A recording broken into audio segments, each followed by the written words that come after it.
Chapter 55. Catwoman had probably been in the dark side of Gotham for a long time and had seen too many bad people, so she had a sense of alienation towards people, especially men. Furthermore, she and Batman had known each other since they were young, so they felt like family. Perhaps it was because they were too familiar with each other that it was difficult to make a move on them. It required a lot of psychological preparation to turn this kind of relationship into a romantic one. However, Bruce's parents died when he was 8 years old, and he was raised by the old butler, Alfred. When the old butler was young, he naturally couldn't talk about relationships with an 8-year-old. By the time Bruce was old enough to talk about it, the old butler had already buried his neck in the ground. It was a cruel thing to talk about women with an old man whose body had completely deteriorated. Bruce definitely couldn't do that. In fact, if you looked closely at Batman, he was really slow when it came to relationships between men and women. He wasn't like Oliver, who became a hero after 20 years. His brain was filled with revenge since he was young, and when he grew up, he had to save the city and scare criminals. He was so busy every day that he didn't have the time to think about how to deal with women. Furthermore, there were only a few men around him, so he didn't know who to talk to. Alfred was the first to give up at his age. Robin had always treated him as a teacher, so he couldn't bring himself to talk about women with his disciple. Chief Gordon was married, but his wife had some problems. She had been struggling with the question of whether she liked the opposite sex or the same sex all her life. She had left her husband and daughter early on. To be honest, Chief Gordon had been single for half his life, so he could not give any guidance. Therefore, Batman's feelings for Catwoman were just dragging on. Catwoman didn't know about his feelings, so she waited like an ostrich. The two of them just waited like that. If there were no accidents, they would still be together in the end. It didn't matter who they were together with, so they would be able to survive until there was only one man left. However, Talia's sudden interference broke the tacit understanding between the two. Nandarbat had a subtropical climate, so Talia was very passionate. She didn't care about Catwoman's declaration of sovereignty and dragged Batman into a friendly match. Ninja Master had trained Batman before, so he was very happy to have him as his son-in-law. He kept saying, "You're really my son-in-law." In order to help his daughter tie down Batman, the Master used his profound alchemy knowledge to concoct a long-lost palace drug. 10 months later, Damian Wayne fell to the ground. It could be said that this was a classic case of knowledge changing one's fate. After Batman found out the truth, he couldn't find anyone to vent his anger on. The Master really had good intentions. He taught him martial arts without asking for anything in return, and even gave his daughter a betrothal gift without asking for a single cent. He even personally concocted the secret medicine. One had to know that many of the herbs were already extinct, and the more they were used, the less they would be used. In order to continue the Wayne family's ancestral line, the Master really went all out. With this pioneering deed, he could easily become the nation's best father-in-law. On the other hand, Talia couldn't blame her either. She gave birth to her own child, not old Wong's. Batman thought about it, and could only run.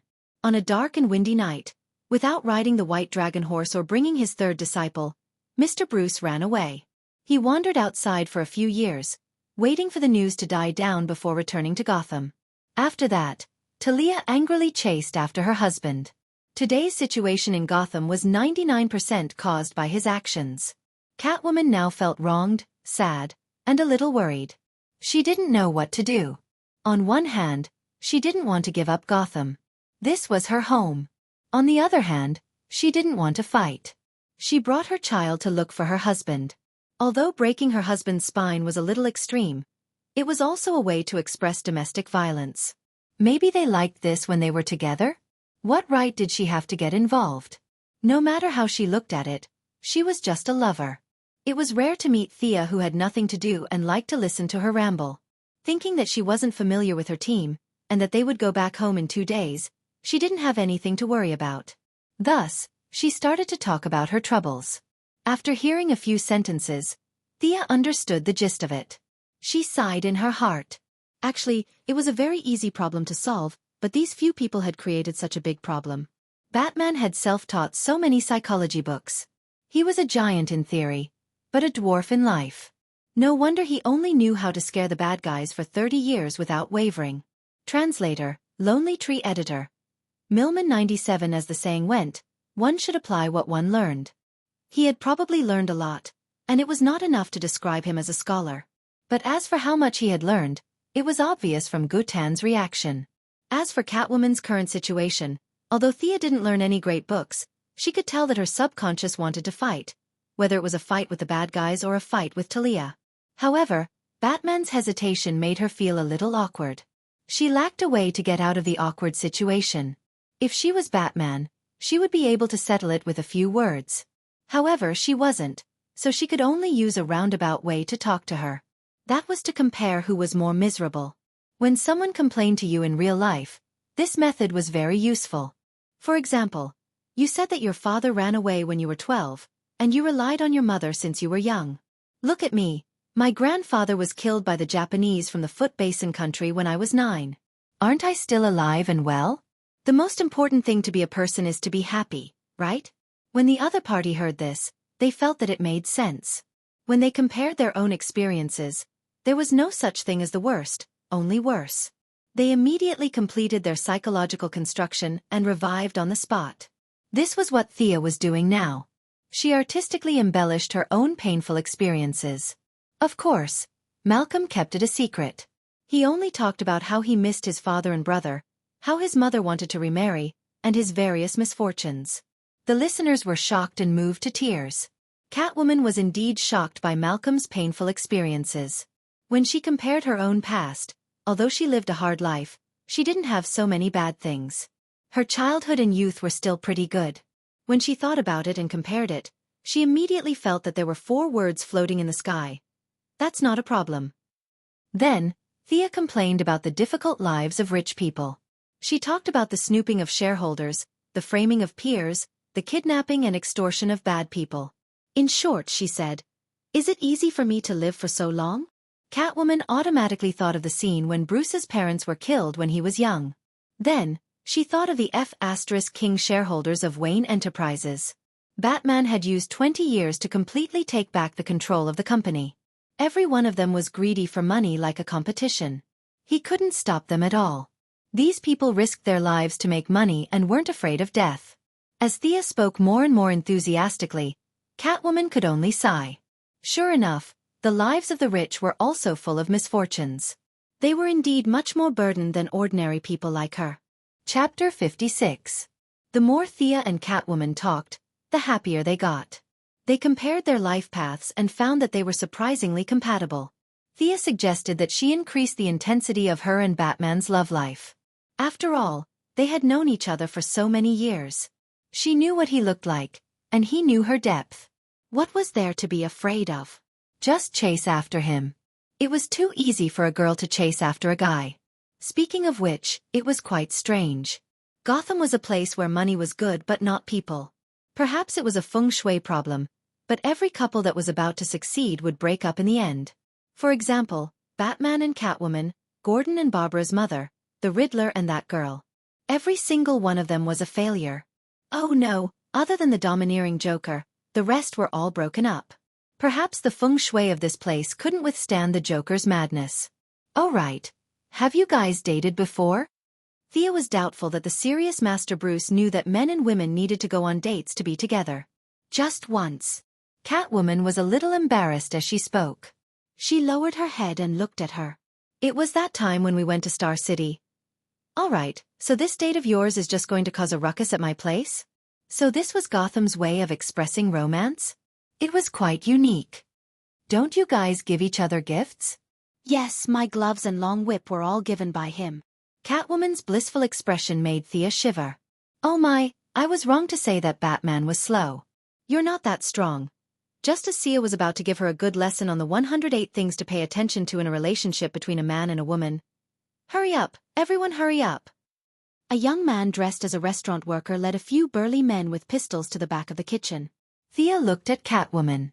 What was going on? No matter how he looked at it, these men didn't look like they were going to wash the dishes in the back because they couldn't afford to pay. Could it be that they were going to use their guns to reason with the restaurant owner? Catwoman ignored Thea's surprised look.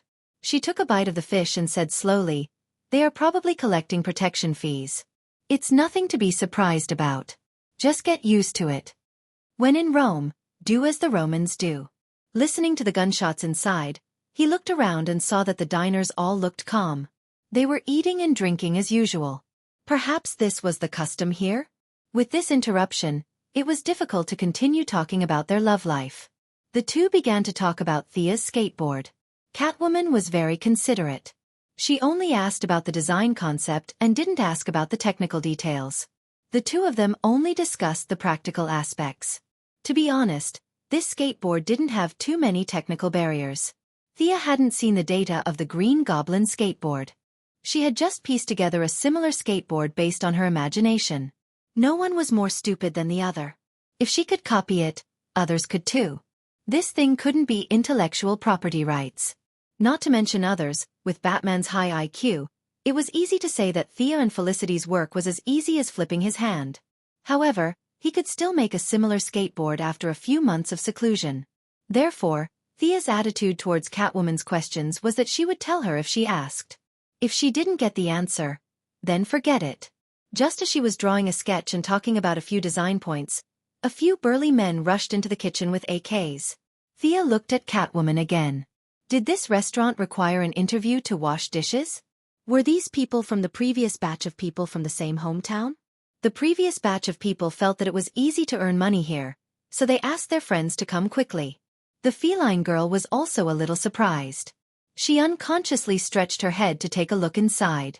Come on, you're a feline girl, not a giraffe girl. What can you see from dozens of meters away in a wall? Realizing that she didn't see anything, Catwoman didn't look embarrassed. She elegantly lit a woman's cigarette and spread her hands at Thea, indicating that they were just like this. They had embarrassed themselves in front of the people of Star City. Thea also expressed her admiration for the vibrant lifestyle of the people of Gotham. They couldn't continue the topic of weapons.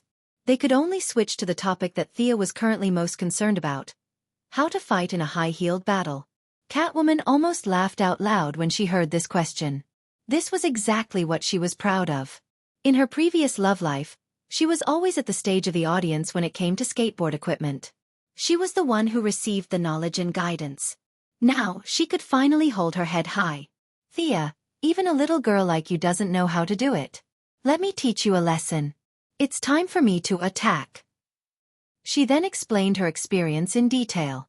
It was similar to what Shiva said, but it was more about how she felt in actual combat. Catwoman didn't know if she was traumatized when she was young, or if she was a Gotham citizen. She was more or less mentally ill. She seemed to have a sensory disorder. Her self-awareness was completely focused on height. She was full of confidence when she wore high-heeled shoes, but when she changed into flat shoes, her aura plummeted. She was 1.7 tall, but she still wore high-heeled shoes every day. From afar, she looked 1.8 tall. This height made many suitors flinch. Her appearance could be said to be the prettiest girl Thea had ever met. Her figure was even more so. When she was young, she fed the stray cats every day and stole milk from them. Her figure made Thea, who was of the same gender, feel moved just by looking at her. While she was listening attentively to Catwoman's experience in actual combat, footsteps were heard. 3 gang members carrying machine guns and 1 carrying a rocket launcher passed by Thea's table aggressively. This time, without Thea asking with her eyes, Catwoman could tell that something was wrong. In just a short while, 3 groups of people had charged in. The last few were carrying rocket launchers. Judging from their posture, this wasn't an ordinary gang dispute. The 2 girls had a feeling that today's meal would not be paid for. Women always had a sixth sense. With a loud bang, the entire restaurant quieted down. However, the silence didn't last for more than a few seconds. Screams came from the kitchen. Ah, run, run! The few people who went in earlier ran out with their faces covered in blood. A few of them ran while throwing their weapons. Among them, a bald man stood out. He didn't leave through the door. Instead, he covered his head with his clothes and found a weak spot in the wall. With a loud bang, he broke through the wall and rushed out. Thea was stunned. The successor of the Iron Head art? What a tough guy. But what's going on? The 2 girls looked at each other. Looking at the few people running away as if they wished they had more legs, Catwoman knew that something was wrong. Thea could understand Chinese, but the few people's accents were Americanized. They were neither Chinese nor foreign, so all she could hear was the word, run. I hate situations like this.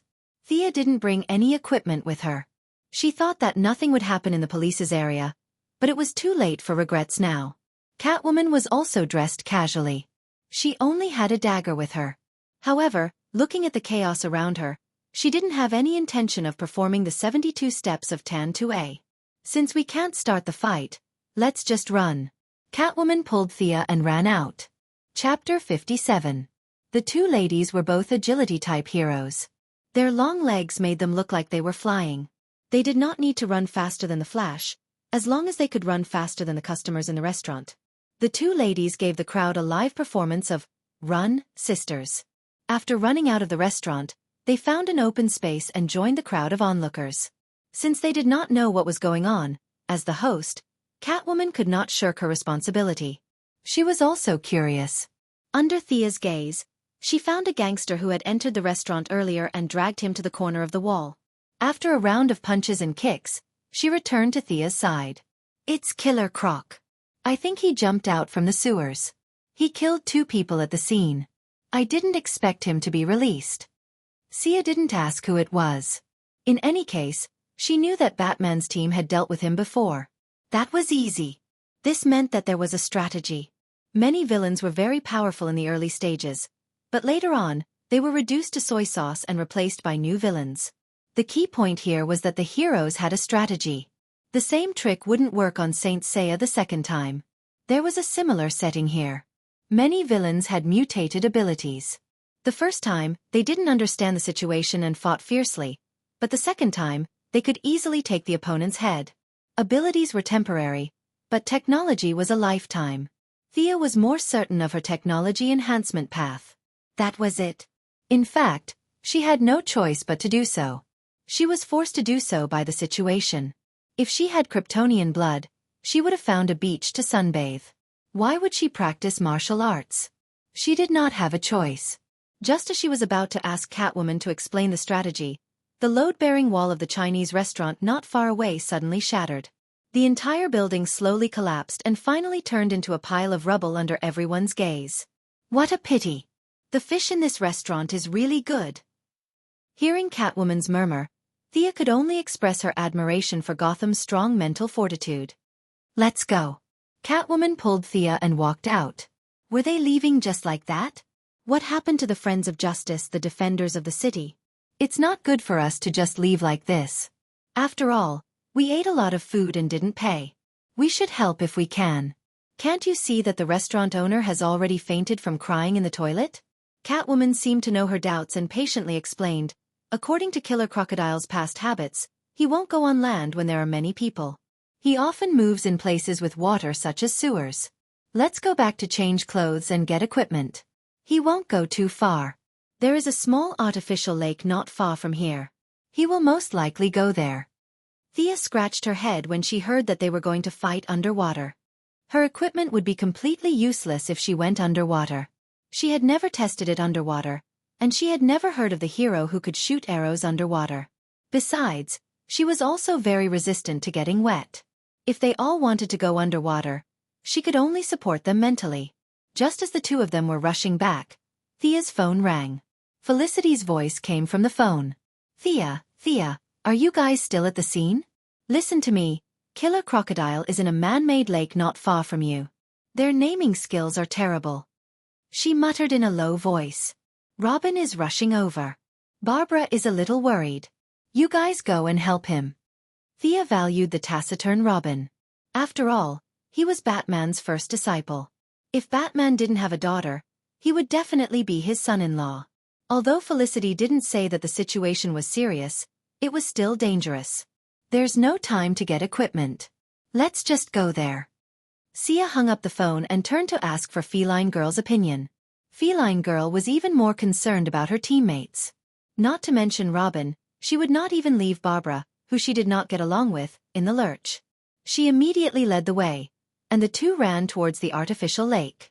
The more they walked, the more remote the area became. There were more trees around, and the traces of pedestrians gradually decreased. After walking through a sandy area, Sia finally saw the so-called artificial lake.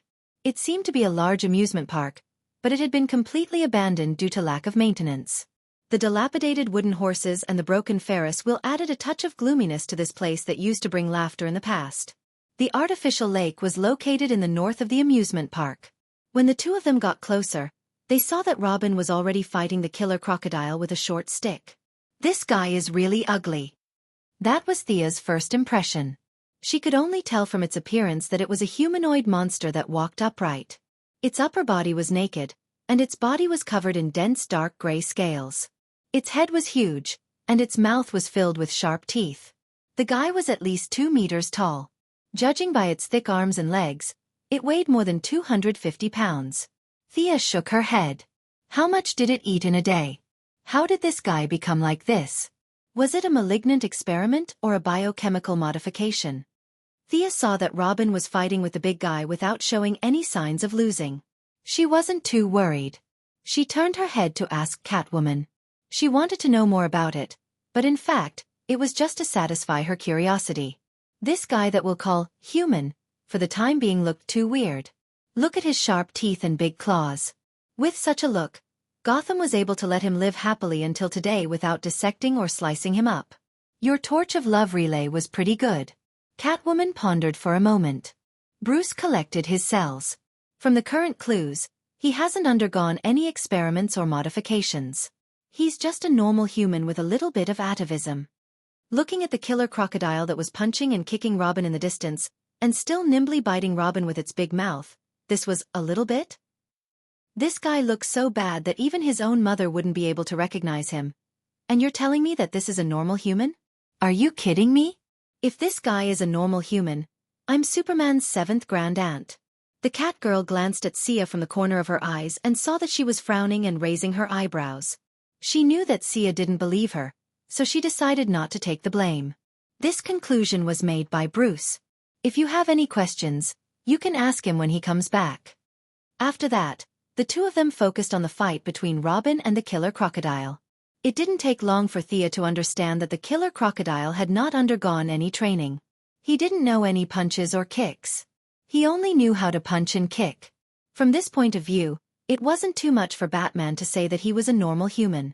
After paying attention to Robin's combat strength, Thea's impression of Barbara's suitor was that he was a man of few words. However, she didn't expect his fighting style to be of the hot-blooded type. His long black hair danced in the wind, and from time to time, she could hear the sound of his short stick hitting the killer crocodile's body. His strength was really good. He didn't waste Batman's years of training.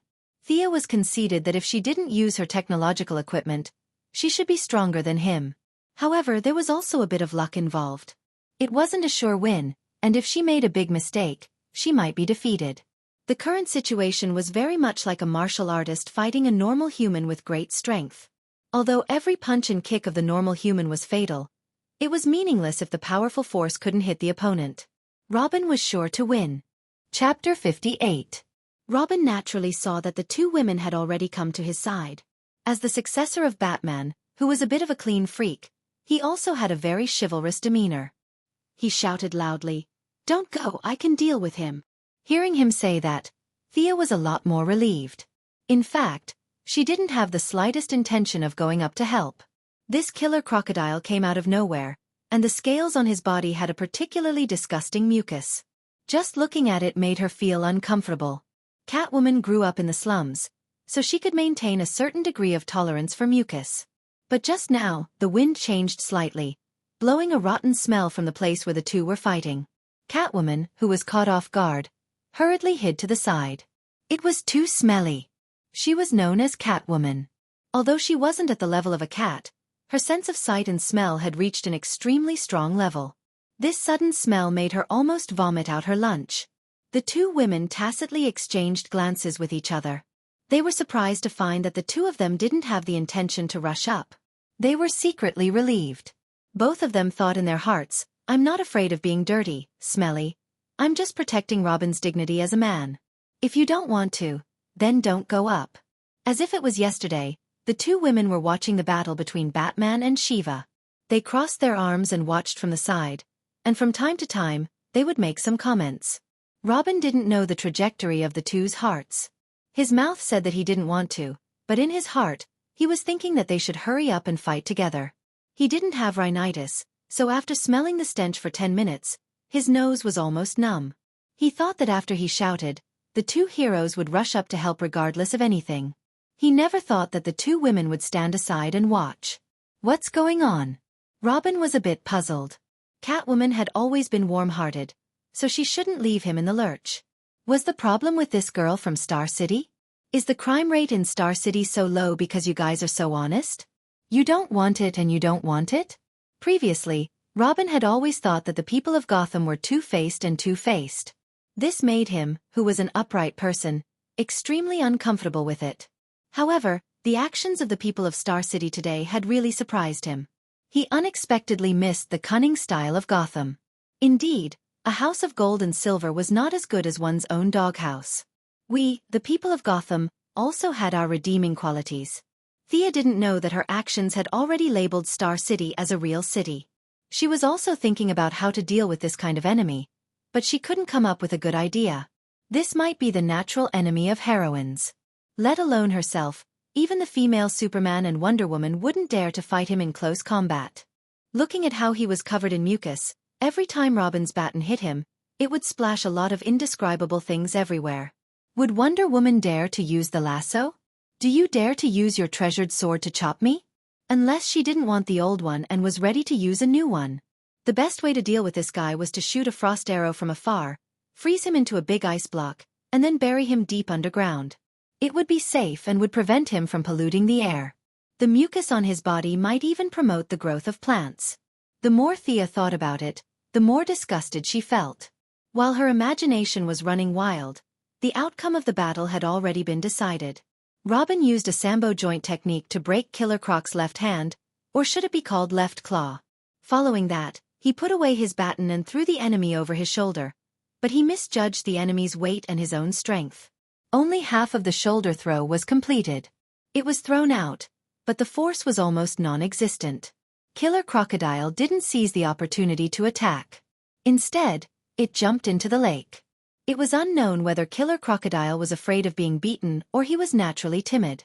When he swam to the center of the lake, he popped his head out of the water to provoke Robin. Perhaps his vocal cords had deteriorated, but the sound coming out of his mouth didn't sound like a human's voice, but some kind of incomprehensible roar. It wasn't appropriate for the two women to continue watching, so they quickly walked towards Robin. However, after taking a few steps, they stopped at the same time. There was no other way. Robin's body was now full of smell, especially after the last shoulder throw. He was stained with a lot of messy things. The originally black and red skin-tight clothes were now covered in patches of white and green mucus. Needless to say, it was disgusting. Thea made an inviting gesture to Catwoman, which meant that she didn't know him well, and that she was his teammate, so she should go up and talk to him.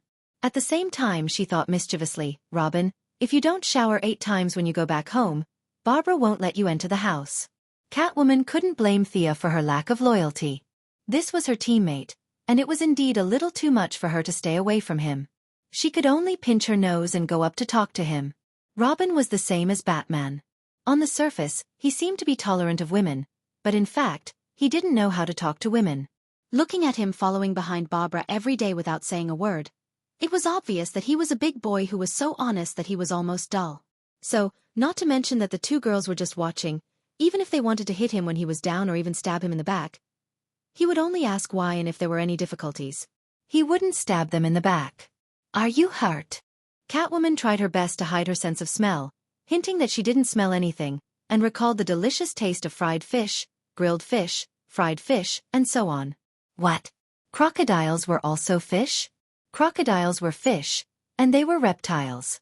Catwoman, who was very sensitive to fish, would tell everyone that they had nothing to do with fish. No. Robin, who was fighting with his blood boiling, didn't know that there were so many things attached to his body. He only felt that although the enemy had run away, the stench was still lingering around his nasal mucosa. He wondered if his nose was damaged. He went back and found a doctor to check on him. Superheroes didn't have medical insurance, and they had to be treated in advance if there was a problem with their bodies. He was a little angry when he saw that Killer Crocodile hadn't run far, and had instead poked his head out of the water to provoke him. In fact, it wasn't just Thea. Batman's team wasn't good at water battles either, or it could be said that other than the Sea King, Superheroes didn't have the habit of fighting underwater. So, there was really no good way to deal with such a guy other than to trick him into fighting on land. Come up if you have the ability. I can kill you with one hand. Robin used all his taunting skills, trying to trick the other party out first. Come down if you have the ability. I'll give you a handicap of my legs. Killer Crocodile wasn't a fool, and he still had the IQ of an ordinary person. Although Thea and Catwoman were standing a little far away, they were still surrounding him. He couldn't even beat Robin, so how could he go up and seek death? Next, it was time for a war of words. Come down. Come up. Come down if you have the ability. Come up if you have the ability. The two of them scolded each other from a distance for 5 minutes, and reality proved that no one was more stupid than the other. Killer Crocodile wasn't fooled at all, and he floated steadily on the water. At the same time, his stubborn temper rose. He thought to himself that even if you have help, I'm not afraid in the water. I won't go out even if you beat me to death. I'll anger you to death. Just as the two sides were in a stalemate, a motorcycle came from afar with a beep sound. Chapter 59. Yo, it's Barbara. She's fast. Catwoman, who had good eyesight, was the first to notice her. Wasn't that right? Batgirl, who was wearing a black cloak, yellow gloves, and yellow boots, quickly approached them like a gust of wind. Robin, are you okay? Barbara ignored the two girls who were watching from the side. She saw Robin standing by the lake with his hands on his waist, panting. She thought he was injured. Actually, Robin had shouted too hard just now and was suffering from a chest pain. He was different from Killer Crocodile. Killer Crocodile was 2 meters tall and weighed more than 500 kilograms. Usually, his voice was like thunder. He was just an ordinary person, and even among the heroes, he was considered thin and weak. It was indeed tiring to shout at the top of his lungs like a human speaker for 5 minutes. Seeing that he didn't reply, Barbara thought he was seriously injured. She looked reproachfully at the two girls who were standing upright at the side. You're too much. She threw the motorcycle aside and ran towards Robin. You're blaming us for this? Thea felt that this person was too brainless. He took everything for granted and used his own thoughts to measure everything. What was the same as what he knew was right, and what was different was wrong. Seeing that she was about to run over to Robin, she gave Catwoman a teasing look. Both of them changed their expressions to that of watching a good show. Ayo! Barbara ran really fast. It seemed that she and Robin had quite a deep relationship. However, when she was 2 meters away from Robin, she realized that something was wrong. Robin's white and green clothes made his originally very serious combat uniform look like a scavenger's. Moreover, there was a strong pungent smell. Anyway, she had never smelled such a bad smell since she was a spoiled child. She hurriedly gestured for Robin to stop. Actually, Robin didn't go forward. Instead, he took a few steps back. He was simple but not stupid. After scolding by the lake for a long time, he had already realized the abnormality of his body. If he were to give his girlfriend a hug with his broken clothes, there would only be 2 results. Either Barbara couldn't take it and turned into a black person, or he would be beaten until he turned into charcoal. There was no question of breaking up here. It was either you die or I die. There was no difference whether they broke up or not. Seeing that her boyfriend did not pounce on her, Barbara heaved a sigh of relief. She carefully examined his accessories again, and the more she looked at them, the more disgusted she felt. She kept retreating. When she retreated until she could no longer smell the pungent odor, she found herself standing beside the 2 heroines. She said unhappily, "You already knew? Are you happy? Laugh if you want to." Thea chuckled. She didn't intend to give her any face at all. Once again, she fully displayed the simple and optimistic spirit of the people of Star City. Since you agreed to let me laugh, then I'll laugh. Watching the 2 of them act like they were performing a stage play, it was indeed very funny. If he could recite a few more lines from Romeo and Juliet, the effect would be even better. Catwoman couldn't be so heartless. She still had to work in this team. She held back her laughter and changed the topic. What should we do next? Yes, what should he do next? The 5-man team was all present. Although there were no cameras here, Thea saw a drone hovering above their heads. Felicity automatically stood in the mascot position and cheered for everyone. However, the 4 of us are all damage dealers, and we are all agility-type damage dealers. Against a boss with thick HP, this team composition is terrible. Of course, two of us didn't have any equipment. How are we supposed to fight like this? Let's just retreat. Bobla didn't know what Thea was thinking. She asked politely, Miss Thea, do you have any suggestions? No. Thea had only been in Gotham for a short period of time. Even the names of the monsters were told to her by Catwoman. When she thought of Catwoman, she naturally thought of the question she had asked before. How did you guys catch this guy in the past? Didn't he have this powerful stench aura when you guys caught him the last time? Or is this a new skill that he learned recently? Or did he come up with it to deal with you guys? If that's the case, this guy who's about to degenerate into the Cretaceous period has quite a high IQ. How did you catch him in the past? In response to Thea's question, Bobla immediately said that even though she looked mature, she was still a child. She really didn't know anything about the past. She wanted to ask the middle-aged woman beside her for more details. Catwoman thought for a while. She had no recollection of this monster. Maybe she was busy at the time and robbed the rich to help the poor? She only knew that she didn't do it. If she had seen it in the past, she would have remembered it. Seeing the two of them shaking their heads, Thea knew that things were bad. Fortunately, there was someone who seemed to know about it. She said to Bobla, call Robin over. We'll ask him. Actually, they were not far away. They could have shouted at the top of their lungs. However, Thea was afraid that there was a secret. If they heard it, the killer crocodile in the lake would also hear it. It would be embarrassing to read the strategy in front of the boss, right? Therefore, it was best to call Robin over and ask him softly. Bobla waved her hand and called Robin, who was still in a daze by the lake, over. What's the matter? Robin walked over, but when he was 2 meters away from them, the three women raised one hand and gestured for him to stop. He could only stand there helplessly. Bobla asked the question again. I don't know either. Don't you know? Robin was puzzled. If he knew, would he be in such a miserable state? He didn't even know if Bobla would let him into the house tonight. Do you think I'm crazy? I'm happy to be in such a miserable state. The few of them were a little confused. They looked at each other. Was Batman the only one who knew? Did he just kill the boss without anyone noticing? But they didn't know where he was now. Did Alfred know? Did Director Gordon know? Thea was completely convinced by their team. Look at Boss Batman. Whether it was the enemy or his own people, they all recorded their abilities and restraining methods in a small black notebook. You guys, on the other hand, didn't even have a record of what you fought. You guys were a bunch of good-for-nothings. In the end, the three members of Bat's family looked at Thea at the same time and asked her if she had any ideas.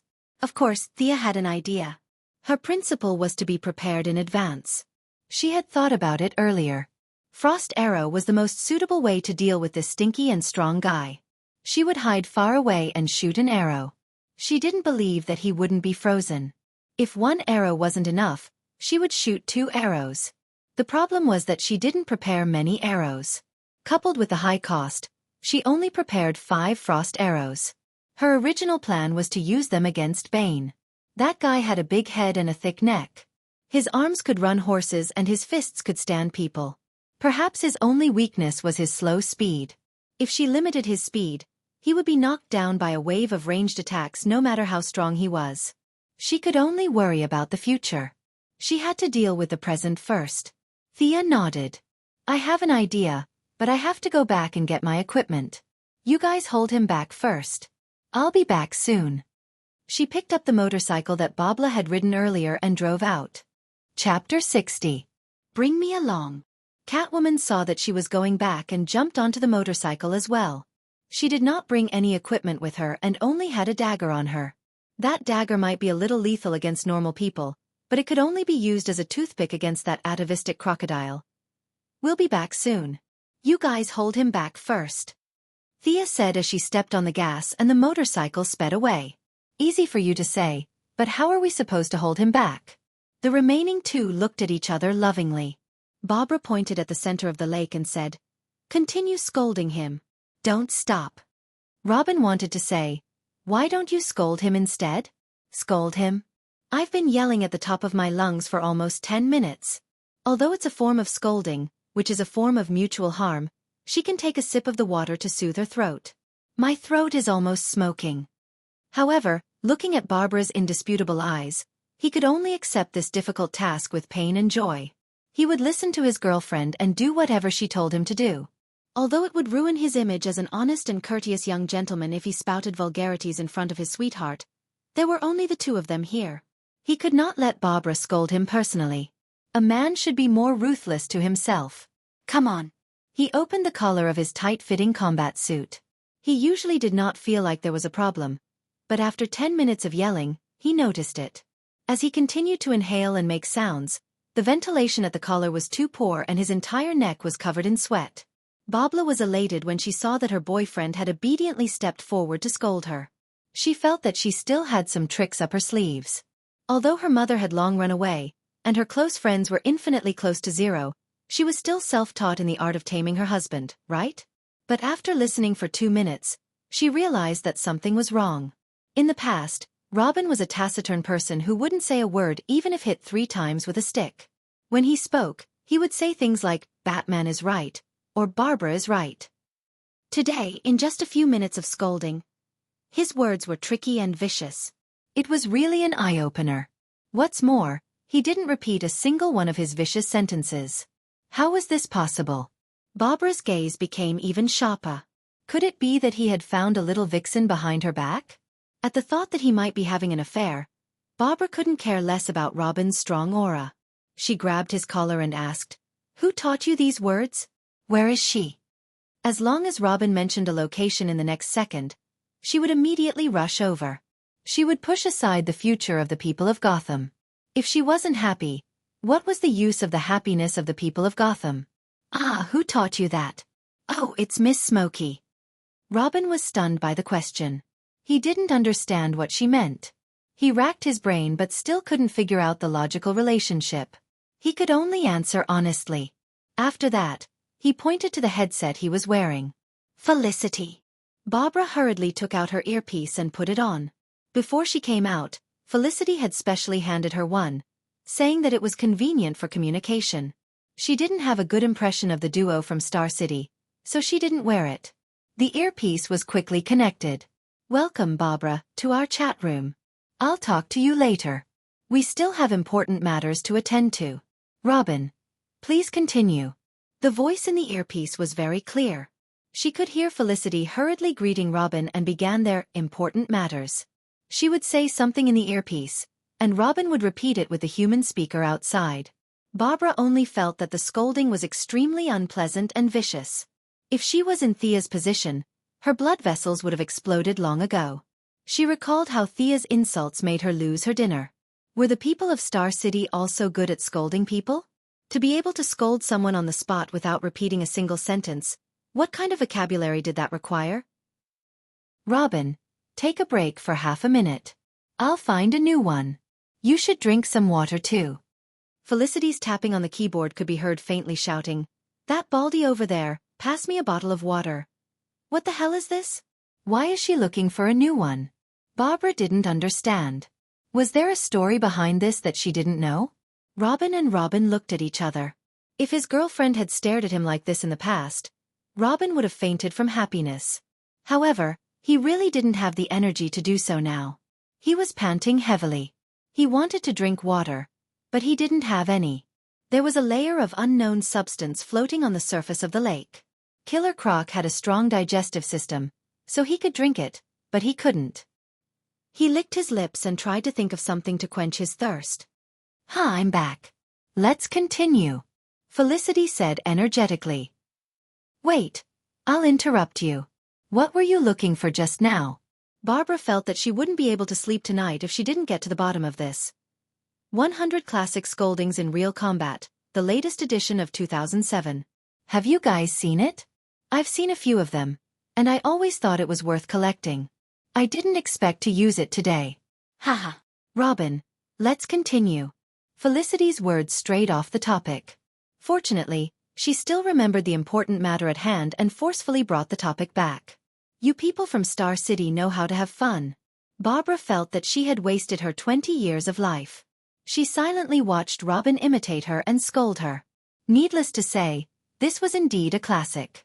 At first, Barbara listened to a few particularly interesting sentences and memorized them carefully so that she could use them in certain situations in the future. However, after a while, she realized that every sentence was a classic. She gritted her teeth and stomped her feet. Then, she turned on the recording device on her combat suit and started recording. At this moment, Killer Croc, who was in the middle of the lake, was feeling very uncomfortable. When Robin first started scolding, he didn't take it seriously. He only wanted these annoying people to leave as soon as possible so that he could get ashore and escape.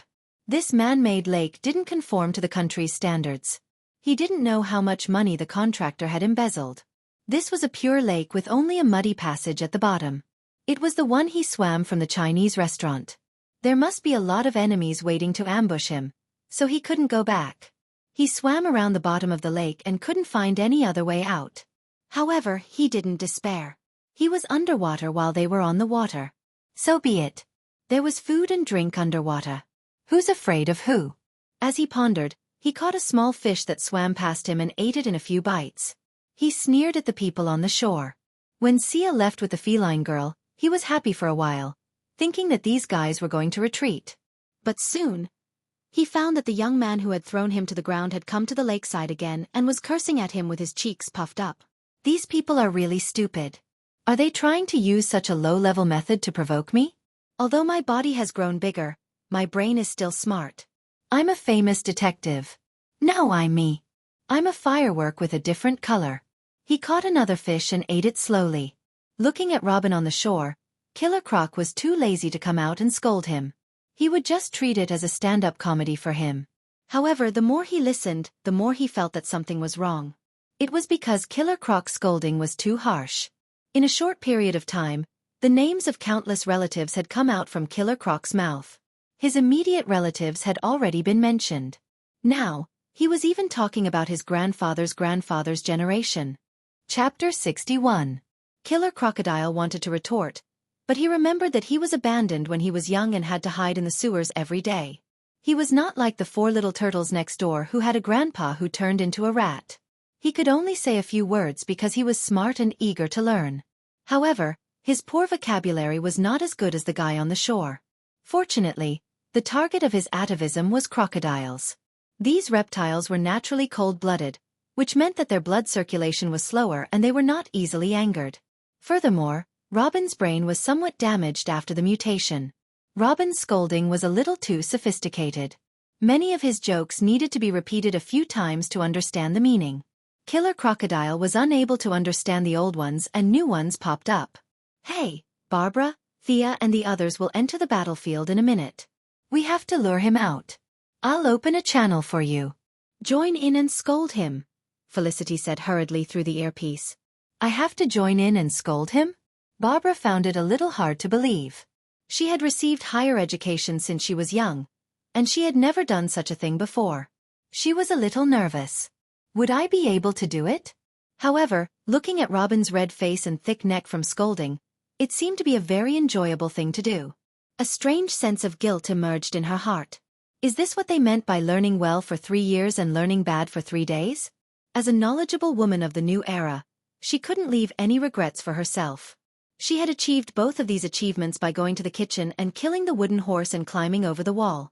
In order to fight against mistresses and hooligans in the future, I have to make up for this shortcoming. Today is a rare opportunity. Let's do it. I've found a mixed version for you guys. The title of this post is Let Your Opponent Be Human Again 07 Trial Version. It's said to be very effective. Let's try it out. I'll adjust the channel first. Robin will explain to Barbara the things to take note of. Hee hee. Felicity was in high spirits through the earpiece. She had never been this happy in her life. There are things to take note of?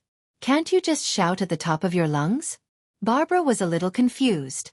Robin was afraid that she would be suffocated, so he stood 3 meters away and said seriously, Dear, you have to pay attention to a few things. First, you have to inhale from your lower abdomen and transmit the sound to your vocal cords through your chest. At this time, you have to be careful not to release the sound all at once. You have to do it step by step. Let me show you. Without waiting for Barbara's response, Robin stood with his head held high and his chest puffed out. Like a singer practicing his voice, He performed a few standard vocal movements with perfect articulation. She felt pretty good after singing, and even gave Barbara a thumbs up with a hint of encouragement in her eyes, implying that she should give it a try too. Actually, Robin was getting a little carried away. Although he was usually quiet, that was because he was brought out by Batman. Master Bruce had never smiled ever since his parents died. If you saw him grinning from ear to ear, it meant that he was definitely under the Joker's control. Everyone could restart the Holy Grail War. No, it was the Cloak War. Today, after being guided by Felicity, the young man's blood that was usually suppressed was stimulated. He felt that he was too happy to scold. Now, he was full of energy, and the haze of the past was swept away. Looking at her boyfriend who was full of sunshine and fighting spirit, Barbara could not help but think, is this still my Robin? My husband is not so funny. When Master Bat comes back and sees his proud disciple like this, he will be dumbfounded. I'm back. I've adjusted everything. Barbara, can you hear me? It's very clear. Then let's start. At this time, Killer Crocodile in the middle of the lake saw that not only the young man was scolding him, but also the woman beside him. Are they going to team up to scold me? Humph, my blood circulation is slow, so I'm not angry. Do you think my crocodile skin is fake? Let me tell you, the skin on my body is thick, especially the skin on my face, which is outstanding and firm. Relying on his extraordinary talent, Killer Crocodile listened in the lake calmly. However, he soon realized that this time, it was different from before. The previous scolding was just unpleasant and sarcastic, but this time, the mixed team was unexpectedly strong. Maybe it was because they were a couple, but their voices were very similar. In addition to Felicity's special arrangement, the male and female voices were a little harmonious. At first, Barbara was a little uncomfortable, but soon, she used the special generation method that Robin had learned. Her high-pitched female voice and Robin's deep voice created a wonderful physical phenomenon. The sound of the mixed voice was more than one level higher, and the two's voices rippled on the surface of the lake. Toward the end of the scolding, Barbara had completely abandoned her modesty. She even used the hymns that she had learned from the choir when she was young. She would smile at Robin from time to time and throw flirtatious glances at him. Her voice changed according to her master's tone, sometimes holy and sometimes seductive. Robin looked at his lover with a face full of happiness. It was also the first time that he discovered the potential of his lover. He loved this saintess and seductive tone. He felt that no matter what her identity was or what profession she was the woman that he loved the most. Their affection for each other completely angered Killer Crocodile in the lake. As a cold-blooded creature that had been single for 30 years, he couldn't suppress his anger this time. You two are too much. If you want to show off your love, go home and do it. Why are you hurting me like this? His previous calmness had long been thrown to the back of his mind. There was only one thought in his mind, and that was to burn this adulterous couple to death. Killer Crocodile also forgot his original intention of hiding in the lake. In order to increase his momentum and suppress their decadent voices, he shouted "Kill!"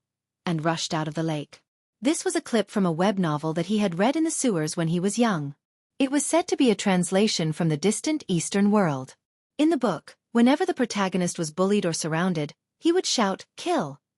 and then his strength would increase exponentially. In fact, there was also a break. But he felt that it wasn't imposing enough, so he gave up. When he was young, he was bullied and beaten every day because of his appearance. Every time he shouted "Kill!" he would muster up the courage to resist. Over time, many people called him Killer Crocodile. This name was actually not bad, or at least that was what he thought. The two people on the shore were feeling refreshed. Batman's disappearance, Gotham's chaos, and all their troubles had disappeared. It was as if the sky had collapsed and they could use it as a blanket. If it wasn't for the wrong time, they would have used the sky as a blanket and the earth as a bed. Be careful, he's coming out. Felicity, who was controlling the drone, was indeed the best teammate of 2007. She immediately reminded the two of them. Oh, I almost forgot. There was still an enemy in the lake. Chapter 62. Killer Crocodile ran to the shore and pounced on Robin with a ferocious expression. He didn't even notice that Barbara was unbuckling her belt, but she was actually holding a whip. Actually, this was easy to understand. When a single dog saw a couple showing off in front of him, his first reaction would be to bite the male dog. He wouldn't say that the two of them were too incompatible, so he would bite the female dog to death and then live happily with the male dog. After all, most single dogs were still males, and there might be a few females in between. There was too little data to be universal. Of course, the above-mentioned probability was not completely zero. There were still some gay and single people in life. Every single one of them was a precious breed. We must love and be tolerant. This was definitely true love. It was like seeing a perverted man blocking a handsome man and a beautiful woman on the road. He would slap the beautiful woman's face and drag the handsome man away, ignoring the surrounding gazes.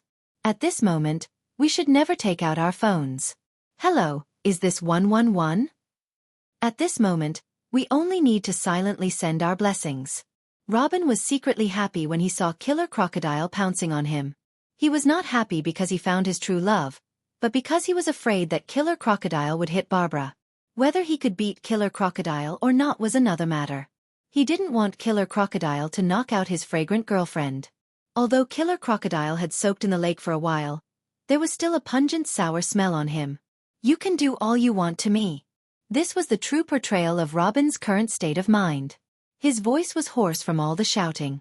This time, he finally lured Killer Crocodile out, so he couldn't let him run away again.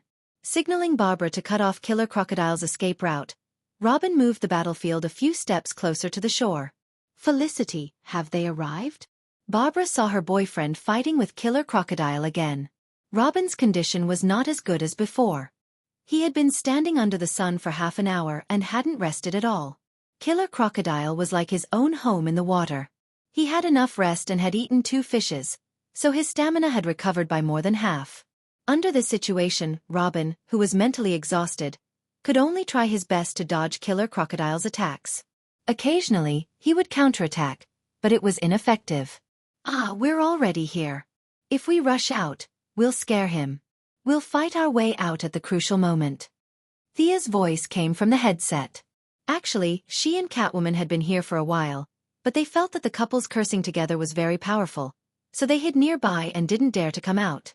Sia did have the intention to kill the crocodile in one shot. She had already prepared her bow and arrow. As long as Killer Crocodile showed a flaw, she would show him how a refrigerator was made. Feline Girl didn't care at all. She was just a person who enjoyed watching the show. She was a villain in her early years, but she had recently changed her ways. Since she was caught off guard, the Killer Crocodile couldn't possibly escape, so she hid in the bushes and watched happily. She didn't care, but Barbara couldn't be indifferent. Seeing that her boyfriend was getting more and more tired, she picked up her belt, which was actually a long whip, and joined the battle. Thea wanted to see how good she was. After all, they still needed to work together for a while, but she wasn't disappointed. She just felt that she didn't live up to her name. For some unknown reason, Barbara had put in a lot of effort into her whip. It was obvious that she liked this sort of mid-range weapon very much. During battle, she would constantly make use of her female agility to move her feet. This sort of fighting method was a little too tricky, but it wouldn't be a problem for her to use it against normal people or small monsters. In fact, it would be very efficient and beautiful. However, this fighting method would be full of flaws when faced with a slightly stronger enemy. If she was only at this level, Thea could defeat her without using any weapons, and the chances of winning were very high. At present, the strongest member of their group was Catgirl. Years of life and death on the streets, and her style of doing things that were both good and evil, had increased her combat strength exponentially. It should be noted that she had received almost no training. She had never attended a serious class like Sia, and all her kung fu was honed in actual combat. Robin's strength was slightly weaker. Batman valued this successor too much and taught him all the moves he was proud of. However, Robin's physique was thin and weak, and there were many moves that he couldn't use with his physical condition. Perhaps he was aware of this problem, so he artificially leaned on the path of agility and dexterity, making him look a little different now. Barbara was even worse. She was at the level of a hero. If she didn't make any major adjustments, her achievements would be limited. Just as Thea was seriously thinking about the problem, Felicity's voice came again. Don't just fight. Keep scolding. What if he runs away? I'll continue. Keep scolding? The young couple looked at each other and saw a trace of anticipation in each other's eyes. Let's do it then. After all, Felicity was the one who said it. They repeated it, and it became a conditioned reflex. They didn't even think about it. They just kept scolding and hitting each other. You stinky son of AB*TCH. You're polluting us physically, so we'll deal with you with trash talk. Come on. Let's hurt each other. In fact, Killer Croc was already thinking of running away. Although he didn't have Spider-Man's spider senses, his atavism had strengthened his sixth sense. Although he only saw two enemies, he had a bad feeling in his heart. Just as he was about to go back to eat his fish, he saw that the couple was still scolding each other. As the two of them sang together, his anger that had subsided soared again. Are you done yet? Don't you know that you should leave a way out? He didn't care about his limited vocabulary. He opened his mouth and started scolding them. Felicity in the headset also started to work. She picked the stories related to crocodiles to read. In a short while, she had finished explaining the process of making crocodile leather bags. Now, she was describing how to cook crocodile meat to make it more nutritious. Robin and Felicity didn't use their brains, so their fighting strength was basically unaffected. However, the more Killer Croc listened, the angrier he became. Although he still thought of himself as a human, as time passed, he was ostracized by human society. Listening to Robin's description of all kinds of skinning and pulling tendons, as well as all kinds of braising and stewing, he relaxed his attacks on Barbara.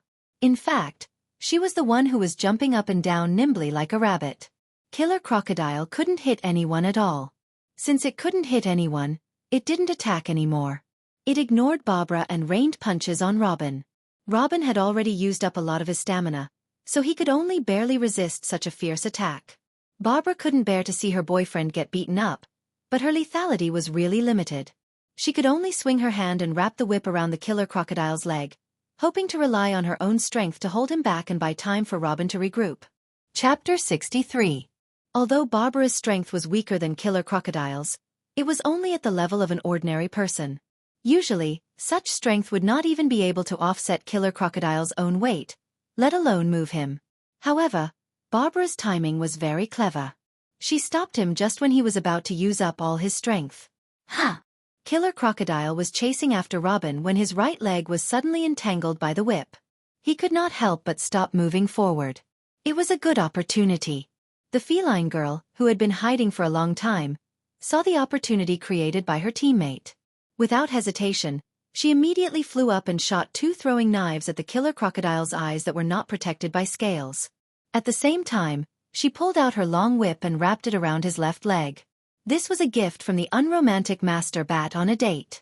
To be honest, it was quite useful. Robin had been hit by Killer Crocodile's barrage of punches many times. Although he had protected his vital parts, his whole body was still sore. This guy was too strong. The protective suit only provided a certain amount of protection, and the bruises on his body were inevitable. Seeing that his two teammates had restrained the enemy's movements, he did not dare to slack off. He knew that the two worked so hard to subdue Killer Crocodile because they wanted to save their reputation in front of outsiders. As the only man in the team, he could not lose to the girls. He took a step, ran behind Killer Crocodile, and punched him in the neck. His team's motto was not to kill, and he had no intention of changing his allegiance. Although he did not understand how much this guy could contribute to society, he still had to abide by the rules of the Batgate. Being able to knock the enemy out was a very perfect ending in Robin's opinion. A normal person would indeed faint if they were hit in the neck. This scene often appeared in movies and TV shows. The protagonist or the villain would throw the person into a small dark room, then hide behind the door and hit the target lightly. It was somewhat artistic, but the principle was correct. People who were familiar with the structure of the human body and had been trained could do it. Robin was naturally trained, and he was very confident in his skills. However, he did not expect that this confident punch would have an unexpected effect. Was Killer Crocodile a normal person? Emotionally, he felt that he was very normal. When he had nothing to do, he would roll in the mud and catch a few small fish and shrimps for breakfast. Was this life not normal? He had seen many women smearing mud on their faces. It was said to be called seaweed mud or something. He heard that it was quite expensive. That was nonsense. He saw that the mud was no different from the sewage in his house. Another time, he hid far away and saw some very short yellow-skinned people from the Foot Basin country eating a raw fish. After eating, they were even singing and dancing in celebration. Why were they so happy? Could it be that they don't usually eat raw fish? That must be it. Killer Crocodile felt that these people were not doing as well as him. Seeing how pitiful they were, he even threw a few fishes down. He wondered if they had eaten them. Through constant contact with human society, Killer Crocodile did not feel that there was anything wrong with his lifestyle. Other than looking different from them, there was no difference. This made him feel that there was nothing wrong with him. But was that really the case? There were many people in Arkham who claimed that they were not crazy. The truth was that these people were crazy. The more they said that, the more serious and incurable their condition was. On the other hand, those who quietly pondered over the patrolling pattern were the ones who were not crazy. Killer Crocodile was one of these people who claimed that he was still human, but in reality, he was not. Physiologically speaking, the genetic difference between him and a human was as big as two streets. If he did not stop his current degeneration, theoretically speaking, he would become a humanoid crocodile who only knew how to kill in 20 years. Of course, all of this was still far away. Killer Crocodile did not care about what would happen in the future. First, he needed to get out of this crisis. His legs were tied up by the two girls. Robin had already circled behind him. He gathered all his strength and punched the back of his neck. Ah! The imagined enemy fell to the ground. Receiving the admiring gazes of the girls and marrying Barbara in the future did not happen. Robin was dumbfounded as he watched Killer Crocodile roll on the ground with his hands on his head. The two girls could only retract their whips and watch from afar to avoid being dragged into the mess. No matter how he looked at it, it didn't look like he was going to faint. Could it be that his martial arts had regressed so much that he missed such a simple punch? Robin's face was a little ugly. Killer Crocodile's face was even uglier than him. His body was too big, so his reaction speed was a little slow. When he realized that Robin had circled behind him, he was one step too late, so he did not dodge the punch. Normal people who were hit by Robin's punch full of true Yuan chakra would definitely faint, and they would not wake up for at least 3 days. Even if they woke up, they would wake up because of hunger. But Killer Crocodile was not normal. His physiological structure had become infinitely similar to that of a crocodile with the increase of age. A crocodile had a dense cluster of neurons below the neck near the spine to control the balance and overall coordination of the body. From the perspective of an ordinary person looking at a crocodile, the crocodile's head, neck and body were as thick as a bucket. It was impossible to find the specific position, but a skilled hunter could find this area. If you don't want to use the old-fashioned method of burying a knife in the crocodile's path and let it cut open its stomach by itself, but you want to challenge it like a warrior, then you only need to find this position and take a dagger and stab it fiercely, then the crocodile will be paralyzed. At that time you can kill it or scratch it, up to you. Unfortunately, Robin hit this position. If he had a knife in his hand, the battle would have been over by now, and they would have carried the trophies back to the mission. But he hit it empty-handed. Although the strength was great, the crocodile was famous for its thick skin. The lethality of this punch was not dizziness but pain. The severe pain made Killer Crocodile, who had thick nerves, a little unbearable. Regardless of the enemies around him, he held his head and rolled on the ground. Oh, this was a good opportunity. Thea saw the enemy rolling on the ground, and several of her people were stunned on the side. She knew that it was time for her to appear. She floated 10 meters in the air and controlled the skateboard to jump out like an arrow. Flying to a distance of 30 meters away from Killer Crocodile, she sniffed gently with her nose. There was no strange smell. In fact, she could shoot from a distance of 100 meters, but in order to not be so special, several of her friends and relatives were more or less stained with a mess of things. Thea held the idea of unity, so she found a relatively close distance. She took out a frost arrow, calculated the distance in advance, aimed at his calf, and shot out the arrow. She didn't want to cause any conflicts because of the death of the enemy in front of these temporary teammates who were kind to Mother Mary. Chapter 64. Killer Croc was still rolling on the ground. Although his crocodile instincts warned him of danger, he was in so much pain that he had forgotten his own name. His brain did not receive the danger signal at all. Or rather, even if it did, there were no brain cells to analyze it. Compared to the pain in his back, this light arrow was nothing. He also saw the person who shot the arrow at him. How could this person float in the sky? As a single croc who had lived in the sewers for 20 years, he had never seen such a high-end thing. Was this the plane that those people were talking about? Subconsciously, he felt that it did not look like it. It seemed that a plane should be flying very high. His mind wandered for a while and he was surprised to find that his back did not hurt as much. This was great news for him. As long as he could move again, he could run back to the lake. The flying thing could not possibly go into the water, right? As for the 3 people on the ground, Killer Croc felt that he could still get out after taking a few hits. At the same time, he thought that he would not come out no matter what they said in the water. His plan was pretty good. Just as he was about to move his legs and charge on the road, why didn't he move? He wanted to move his body but found that he could not move. There was a bone-piercing chill running through his body. Subconsciously, he lowered his head and said, "Wow! Why was there ice below his neck?" His huge head swayed left and right. Only his neck could move. He looked around. It was still the same environment as before. The adulterous couple and the guy who jumped out and threw knives at him were watching from the side.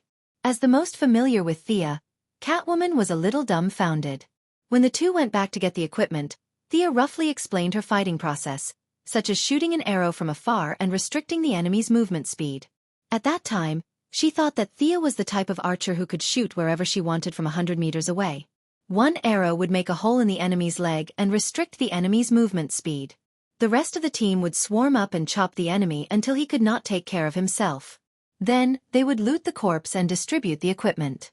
However, the reality was completely different. Catwoman could not tell whether the archery was good or not.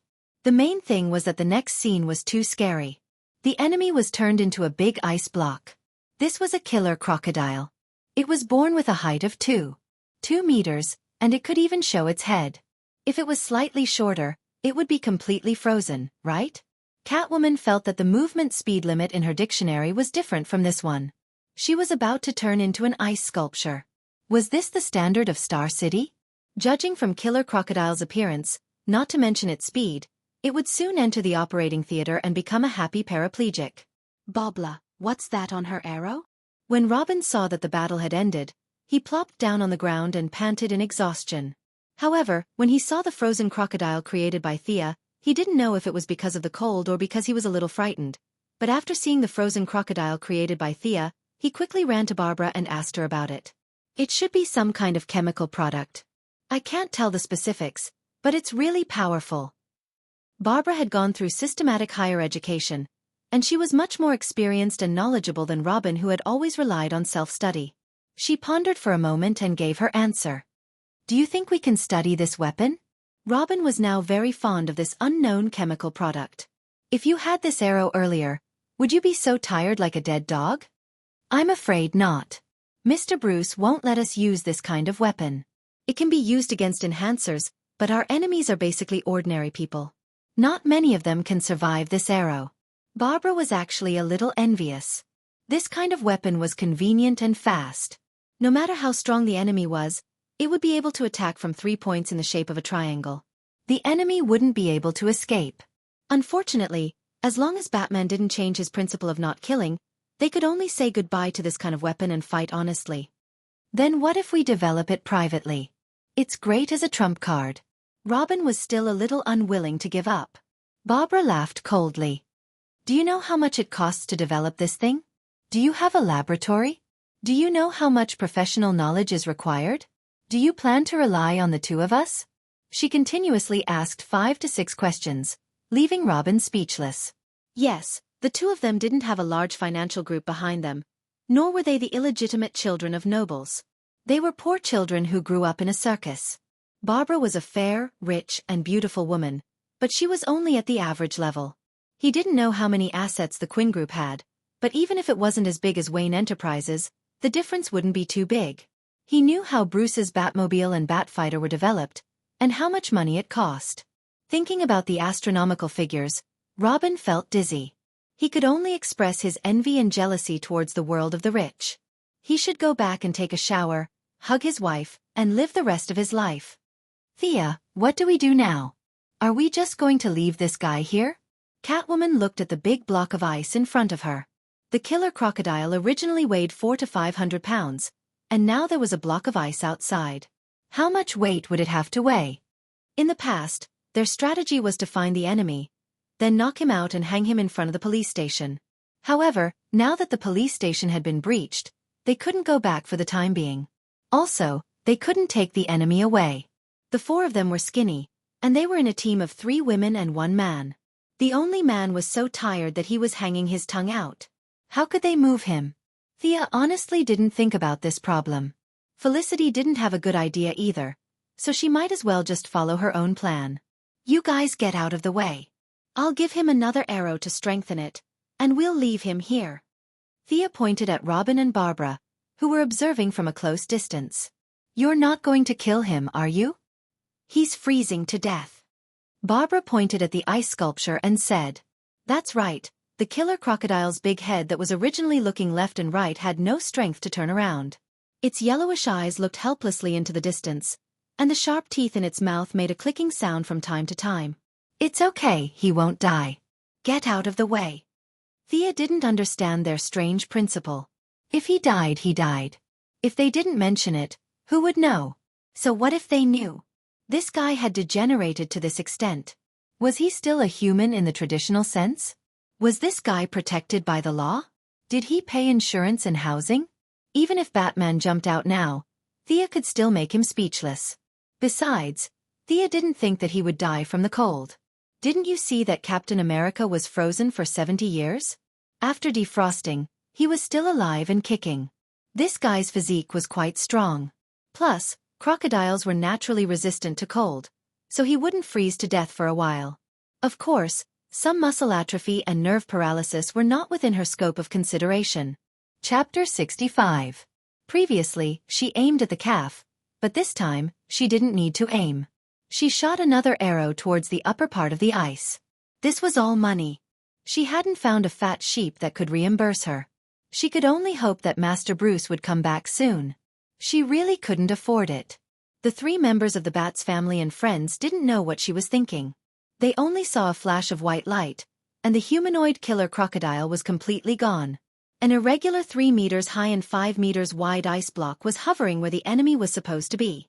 They could only vaguely see a vague figure inside the transparent part of the ice block. Several people took a long breath. Perhaps it was because of the cold. After all, after 2 shots, the surrounding heat had been completely absorbed. In theory, it could cause liquid nitrogen to be more than 100 degrees below zero. After a chemical reaction, the loss of energy through the air could not reach the necessary threshold, but it could still be maintained around minus 50 degrees below zero. Well, the mission is completed. I'll go first, Thea said to them with a relaxed face. She was ready to turn around and leave because she was afraid that they would ask her to take them back. It was okay to take Catwoman with her. The 2 of them had flown back and forth several times. If Catwoman asked, she would not object, but Robin and Barbara were a bit difficult. The 2 of them had fought with Killer Crocodile for a long time, and the smell on their bodies was really not good. For Barbara, she might be able to tolerate it. For the sake of being sisters of the same class, she could still take her back. But Robin's smell was unbearable. If they asked for help, she would feel uncomfortable whether she agreed or refused. So, she didn't give them a chance to speak. She had to run first. You come down first, let's have a meeting to discuss. Catwoman hurriedly pulled her back. Seeing that she couldn't run, Thea could only obediently get off the skateboard. She was pulled by several people to find an open space far away from the ice block to have this on-the-spot meeting. Shouldn't we go a little further? Will he hear us? Robin pointed to the ice block wrapped around Killer Crocodile and asked several people. Because he didn't understand the principle, he focused on Thea. He's unconscious. He can't hear us. Don't worry. Barbara didn't even wait for Thea's reply. She rebutted her boyfriend's stupid question with a few sentences. At the same time, she thought to herself, your basic knowledge is too lacking. I must enroll my boyfriend in an adult tuition class so that he can learn. If he can get a degree, it will look better when they get married. Although Babla ended the topic abruptly, Sia still nodded. Babla is right. He should be unconscious now. With a thick layer of ice, he can't hear anything. Robin was a little embarrassed. He felt that since everyone here was a woman, he should have shown more of his abilities. However, his poor performance could only be said to be contrary to his wishes. He smiled embarrassedly. Seeing that he didn't speak, the women didn't want to continue talking. Although they were discussing, they didn't have a good way to deal with this ice cube. The three members of the bat family subconsciously looked at Thea, implying that this was her fault. She had to get rid of it even if she had to cry. Thea was also a little troubled. She and Felicity had considered the power and duration of the ice cube. At most they considered the cost. She really didn't think about how to deal with the ice cube. Felicity, do you have any ideas? At this time, she could only ask her friend for help. There was a silence from the earpiece. Let's go find Chief Gordon and discuss it together. At this critical moment, Catwoman finally came up with a reasonable suggestion. In fact, she didn't have any ideas herself. This was a sign that she took the initiative to shift the blame. The others felt that this was a good idea and agreed. Things like having an elder at home was like having a treasure. They had to make use of the subjective initiative of an old comrade. These were all excuses for their lack of ideas. Wait here, I'll call him. The four heard the busy tone from the earpiece and knew that Felicity had gone to call for Gordon. However, they couldn't just stay here and do nothing. Miss Thea, are you interested in sparring with me? Bobla suggested excitedly. Their reactions were different. Catwoman had the mentality of watching a good show, Robin was a little worried about his girlfriend, and Thea was purely annoyed. She was ready to find a grass patch to sleep. After all, her schedule had been to sleep during the day and fight monsters at night. After being forced to come to Gotham, her biological clock hadn't adjusted yet. However, looking at Bobla's confident expression, she couldn't be bothered to talk nonsense with her. If she used a weapon, she would definitely be bullying her. She threw away her bow and arrow and waved at her. Come on. Seeing that she threw away her bow and arrow, both Bobla and Robin, who were prepared to challenge her, secretly heaved a sigh of relief. It couldn't be helped. Thea's high-tech arrows were almost invincible against ordinary people. Not to mention them, even Miss Shiva would be at a disadvantage if she wasn't prepared. After all, this was an era of technology, not martial arts. However, as Catwoman who had fought countless times, she could only smile when she saw the relaxed expressions of her two teammates after Thea threw away her weapon, indicating that she would just watch quietly and not say anything. Since her opponent had given up such an advantageous weapon, Bobla also threw away her belt. No, it was the whip that was disguised as a belt. During the initial battle, Thea wasn't around and didn't see where she took out the whip. Thus, when she suddenly saw her opponent taking off her belt, she was shocked and almost shouted that she admitted defeat. In her heart, she felt that Thea was deliberately mystifying things. Couldn't you wrap the whip around your arm or your thigh? Wouldn't anything work? It would be too easy to create ambiguity if you tied it around your waist to hold a weapon. As a woman, she was already surprised. What if her opponent was a man?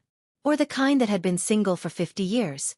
Once he saw that you had a combat strength of 5 after taking off your belt, he would immediately transform into a werewolf.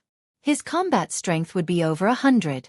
Thinking about it, she felt that it was dangerous. She wanted to persuade her. Lady, you have to respect yourself. The world of adults is still very dangerous. However, thinking that their friendship hadn't reached that level, she wouldn't listen even if she did, so she could only give up. When she realized that it was a false alarm, Thea's original tiredness was also scared away. She had originally planned to deal with it to kill time, but since Thea was so determined, she had no choice but to fulfill her wish since she had already taken off her belt. The two walked into the arena empty-handed and guarded against each other. No one wanted to make the first move. Bobla motioned for Thea to attack first, which made her feel a little amused. Thea was already inferior to me, and you're giving me the first move? I hope you won't lose too badly. Be careful. After giving a reminder, Thea attacked first. She used a Wing Chun fist technique to directly hit her opponent's face. Bobla used a judo technique in an attempt to grab her opponent's arm in preparation for the next throw. Chapter 66. However, Thea also knew judo, so how could she be caught so easily? Wing Chun was known for its tight defense. She spread her arms outwards, blocking Barbara's arms, and went straight for her middle. Although Barbara had never seen this kind of fighting style before, she reacted quickly and immediately changed to kickboxing. She used a series of intensive attacks to recover the situation. However, from the beginning of the fight, it became a one-sided fierce attack. Although the fight seemed intense, she did not have any advantage. The two had been fighting for less than a minute, and Sia had already roughly figured out her martial arts routine. It was a bit of an exaggeration to say that she was weak in close combat. She could see that she had put in a lot of effort to practice, but she was lacking in moves. She only used karate, judo, and kickboxing. These kinds of moves were really effective against ordinary people. However, Thea, who could fight with Madame Shiva for a while, was a little problematic. First of all, there was a problem with the moves. These moves would be very disadvantageous when used against enemies who were larger than oneself. Just like the killer crocodile just now, if you used a throwing technique, you would definitely die miserably. Regarding this point, Robin deeply understood. It was only because they were both women and had similar strength and physique that they were able to fight back and forth for a few rounds. Secondly, she did not have much experience in bare-handed fighting, and it consumed a lot of energy. Perhaps in the past, when she was using a whip, she did not need to move so frequently. However, now that she was facing Thea's strong attacks, she could only exhaust a lot of energy to avoid Thea's close combat and try to open up the distance between them. Lastly, and also the most important problem, she had never seen Wing Chun before. It was reasonable to say that Batman knew this style of fighting. After all, he was known to know 127 types of martial arts. Perhaps Old Master himself had a strong physique and did not like this kind of close combat style. Naturally, he would not use it normally. If he did not use it normally, Barbara would have never seen it before. In addition, she had too little experience in fighting. Originally, she could at least hold on for 5 minutes, but now, she could not hold on for more than a minute. If this was in the past, she would have been defeated directly. Sia in 1-0 wasn't a humble person, and the concept of this world was to use as much strength as possible. If you were merciful to your enemy would be merciless to you. However, the current situation was a little special. He was fighting in an away game, and his opponent was an ally. Most importantly, this ally's father was the leader of his own faction. If he made things too ugly for her, it would easily destroy the relationship between both sides. But he couldn't admit defeat. That would be too fake. He sighed in his heart that this opponent was too weak. He hadn't used many moves yet. In desperation, he could only give up the advantage of Wing Chun and change to karate. The two of them practiced slowly. When Robin first saw that his girlfriend was losing, he was extremely anxious. He wanted them to stop, but he knew that neither of them would listen. At least, the competitive Barbara wouldn't listen. Just as he was thinking about how to end the fight without hurting his girlfriend's face, he suddenly realized that Thea had changed her moves. He had never seen Wing Chun before, but he felt that her attacks were fierce and surging, making it hard for him to breathe. If he was in her position, he would most likely lose. As for the move she was using now, he understood. Isn't that karate? It seems like she's not familiar with it. His original hope for his girlfriend to win surfaced again. Maybe she can win? After all, if his wife wanted to live a good life after fighting with someone, anyone would support their wife. Thea didn't know that she gave others the illusion that she could win or counterattack. To be honest, she really didn't practice karate much, just like how Batman didn't practice Wing Chun. It wasn't that she didn't know how to do it, but it wasn't suitable for her. Now, in order to put on an act and stall for time, she had no choice but to use this set of moves. Other people's trump cards were all ultimate moves, but hers was purely because she wasn't familiar with it. Although Barbara didn't know why she changed her moves when she had a high chance of winning, she didn't think too much about it during the fight. She took a deep breath and didn't dare to advance rashly this time. Instead, she trained with Thea with a serious expression. As the fight dragged on, Thea's various unfamiliarity gradually disappeared, and her strong martial arts foundation burst forth. One had to know that she had been learning from Madame Shiva for the past few months. The two of them were fighting all the time. Sometimes, she even thought that Madame Shiva simply couldn't find a sparring partner and used the excuse of training her to kill time. It was common for her to have a bloody nose and a swollen face. However, as the saying goes, no pain, no gain. Thea's combat ability had improved tremendously. Although there were still various inconsistencies, with her rich combat experience, she could gradually control her rhythm. The amount of exercise now was almost the same as running for her. On the other hand, Barbara was still immersed in the fantasy that she could win. She didn't care about her defense at all and launched round after round of fierce attacks. However, under Thea's calm and unruffled response, her stamina was rapidly depleting. At this time, the few people in the arena saw the problem. Thea didn't fight with her properly at all. She was purely playing around because she had nothing better to do. Robin was anxious when he saw this. Catwoman didn't care. She had long seen that Thea couldn't take it anymore. For a moment, she even thought that Thea was giving them face. Huff, huff. With rapid breaths, Barbara finally realized the difference between the two of them. She was exhausted and sweating profusely, but Thea on the other side was like nothing had happened. Even a fool could see that Thea was going easy on her. She wanted to admit defeat, but she couldn't bring herself to say it. Since she couldn't admit defeat, she could only stall for time. At this moment, she was full of hope for Felicity. Hurry up and find my dad. Then this fight will stop. At the same time, she was also thinking about where my dad had gone after fighting for almost 10 minutes. Don't tell me he's not in university? Worrying about her gains and losses, she lost even more of her fighting spirit. The original 9 attacks and 1 defense turned into 9 defenses and 1 attack. Sia also had the intention of admitting defeat or stalling for time, so she would not rush to attack. The two girls tacitly fought a defensive battle, and the scene could not even be described as ugly. It was as slow and light as 2 vegetative people fighting. They had neither strength nor speed. In the blink of an eye, they fought for another 10 minutes. Catwoman was already tired of watching, so she went to observe the ice by herself. Only Robin was still silently cheering for his girlfriend. He wasn't cheering for her because he would marry her if she won, but because she had to hold on. Barbara had used up too much of her stamina in the early stages. Although she had reduced her consumption later on, stamina was something that had been used up. There were a few people who were proficient in physical techniques who could maintain a balance between consumption and slow recovery, but Barbara was not one of them. She kept encouraging herself, telling herself that she couldn't admit defeat. Her father was coming, wasn't he? Hurry up and come. Hurry up and come back. Finally, she heard Felicity's voice in her earpiece. Hey, everyone, I found the chief. Let's officially start. The voice in her earpiece sounded a little rushed. It could be heard that she had gone to a lot of places to find Chief Gordon. Chapter 67. With Director Gordon's arrival, this battle between women naturally came to an end. Barbara was able to announce that she hadn't lost in a relatively dignified manner. Even though everyone with eyes could see the truth, at the very least, she was able to retain her dignity. She didn't have the strength to chat with her father. She sat down on the ground. She would definitely die if she was hit for another minute. Although her family was not devout believers, the only thing that came to her mind at this moment was, God bless. She only felt that there was a supreme existence in an unknown time and space looking at her. With his attention, he was able to safely get through this awkward competition.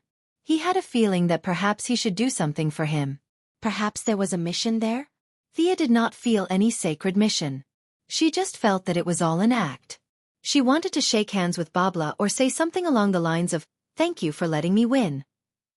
After every fight with Madame Shiva, both of them would still politely say, "Thank you," even though they were covered in wounds. But now, Barbara's original ladylike sitting posture had turned into a sprawled on the ground. Her bright red hair looked as if it had been washed by water, sticking to her body in clumps. She gave up on this seemingly modest but actually mocking behavior. "Hey, are you guys listening?" Felicity, who was in the earpiece, asked again. The drone hovering in the sky had flown back after the battle with Killer Crocodile ended, so she didn't know that there was a harmonious and enthusiastic friendly match. Yes, everyone is here. Usually, Barbara would be the one to show her face, but now she was as tired as a dead dog. Catwoman and Thea also did not have the intention to speak first. In the end, only the honest Robin could reply. "Oh," Felicity said, not understanding the meaning behind it. "Then, shall we begin?" Now, this Gotham version of the six-party meeting had officially begun. The topic of the meeting was definitely not the general framework of issues such as world peace. They were mainly discussing the adoption of single crocodiles. As the boss, Thea did not speak first, so she hinted to her number 1 henchman. Felicity immediately said that if they did not want this guy, they could directly bring him to Star City. The Quinn group had an applied science laboratory with all kinds of electric saws and drills. She believed that single crocodiles would like it there. Besides, they also had 1,500 workers at home. As long as they agreed, they did not need modern machines. They could carry this guy on their shoulders or roll a wooden rope. This was not a big deal. You Gotham people. Don't worry. At this time, Bobla caught her breath and expressed her firm opposition to this rude request. This guy ate and drank Gotham's food and drank Gotham's food. Even if he died, he would have to die in Gotham's territory. If they had any urgent needs, they could share a bowl of soup with them after this, but it was impossible to take him away directly. Thea did not have any good ideas about this reply. In this world, the value of heroes was to fight their own monsters. Outsiders had no right to ask what equipment they dropped. Since they were so adamant about it, she could only say forget it. Anyway, she did not have much hope for this big guy. As for drawing his blood to be used as a strengthening agent, regardless of whether it would work or not, just looking at his appearance alone, she knew that there would be no end to it. Bobla was very satisfied with Thea and Felicity's retreat. To be honest, when she rejected them, she felt a little guilty. After all, they did not help much in the whole thing. Felicity was the one who started the scolding war. The two of them were just a repeater, and this job could be done by any two people. Perhaps they could even find two people with louder voices. The decisive blow had nothing to do with them. Although the two of them were in a difficult situation, they really did not contribute much. Now that she heard them agree to Gotham's ownership of Killer Croc, she felt as if she had won a big battle. Her impression of the two of them improved slightly. Dad, do you have any ideas? Bobla did not want to pay any attention to this big ice cube. As long as he was still in Gotham, they could throw him anywhere. She just wanted to go back to take a bath and have a good sleep. Initially, Gordon really did not have any ideas. He was a police officer and had been in the police force for a lifetime. He did not even have the time to care about his wife, let alone other chores. Moving things like this was obviously better for construction workers. However, the 1,500 people that Felicity mentioned just now made him think of a stupid idea. There were many people in Gotham, so he had no choice but to use manpower to move him. Since there were so many idle people in the school, he could get a few hundred people to move him. It was better to have a solution than not having one. Director Gordon found more than 100 people. Sia controlled the skateboard and pulled it from the sky. The rest of the people were busy with the round wooden rope. Finally, they pulled the heavy block of ice from the lake to the main road. It took them a lot of effort to load it into the car. An hour later, they finally returned to the university safely. Mom, what is this? It's probably a Christmas present. The big ice cube caused quite a commotion when it was moved into the school. Many of the children had never seen such a rare thing before. They ran around and asked their families about it. Their families explained it blindly, saying that it was a weapon of mass destruction, or that the commissioner wanted to treat everyone to shaved ice. In short, no one could tell that there was a single croc hiding in the ice cube. After the mission was completed, everyone disbanded. Thea and Bobla wanted to go back to sleep. Of course, they slept separately. Robin went to the bathroom to take a bath. Catwoman pulled Felicity to a corner and whispered, "Do you have any equipment that can identify the authenticity of an artwork?" "What are you doing?" Felicity looked dumb, but she was not stupid at all. Catwoman laughed. "I'm going to borrow a few pieces of art. Gotham's jewelry industry has been facing a winter. No one dares to bring jewelry out. The art market is in high demand now." Catwoman was envious of Thea's skateboard. Although she was rich, she spent a lot of money helping the poor from time to time. No matter how rich Bruce was, it had nothing to do with her. After all, she was still fighting with Talia for the naming rights of Wayne. When she saw Talia carrying her child and aggressively rushing into Gotham, she felt that the family name was getting further and further away from her. Since it would take time to change her name from Selina Kyle to Selina Wayne, she planned to rely on herself. With money, everything would be easy. When the time came, she could buy it directly from Thea or ask Bruce to make it for her. Coincidentally, the city was in a state of panic. The rich people in the upper city hid in their homes and did not dare to go out. The market demand suddenly became stagnant, and her previous jewelry business was inevitably hit hard. This forced her to target the art market, which she was not good at in the past. Chapter 68. As a former famous hacker, Felicity has just turned over a new leaf, and she does not have a strong sense of justice as she did in the future. Although she knows that the cat girl is definitely not borrowed, and it must be illegal, she is not a hacker who follows the law. "Why didn't you mention it to Thea?" Felicity couldn't help but ask. "Why me? I don't think I'm that close to you. You two seem to be closer, right?" Catwoman was now full of admiration for the duo from Star City. She always felt that they could come up with something magical without even realizing it. This was different from Batman's research route. Compared to the old master's planes and cannons, the two girls' research was more suitable for her. She now looked at them with envy and anticipation, just like how Big Xiong looked at Doraemon. As for Felicity's question, she was also thinking in her heart. Why didn't she mention it to Thea, who was closer to her? She thought for a moment.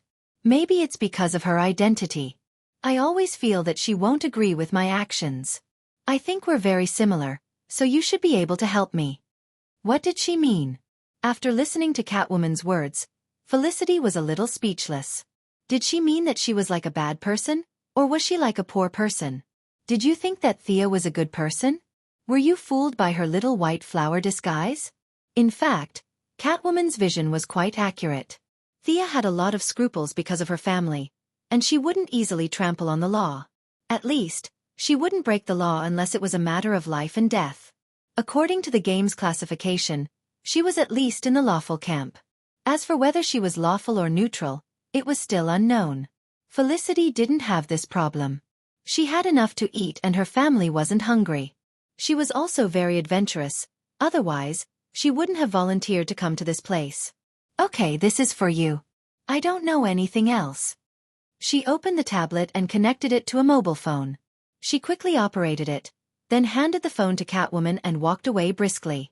Catwoman took the phone and found that there was only one application called Art Identification 2-inch.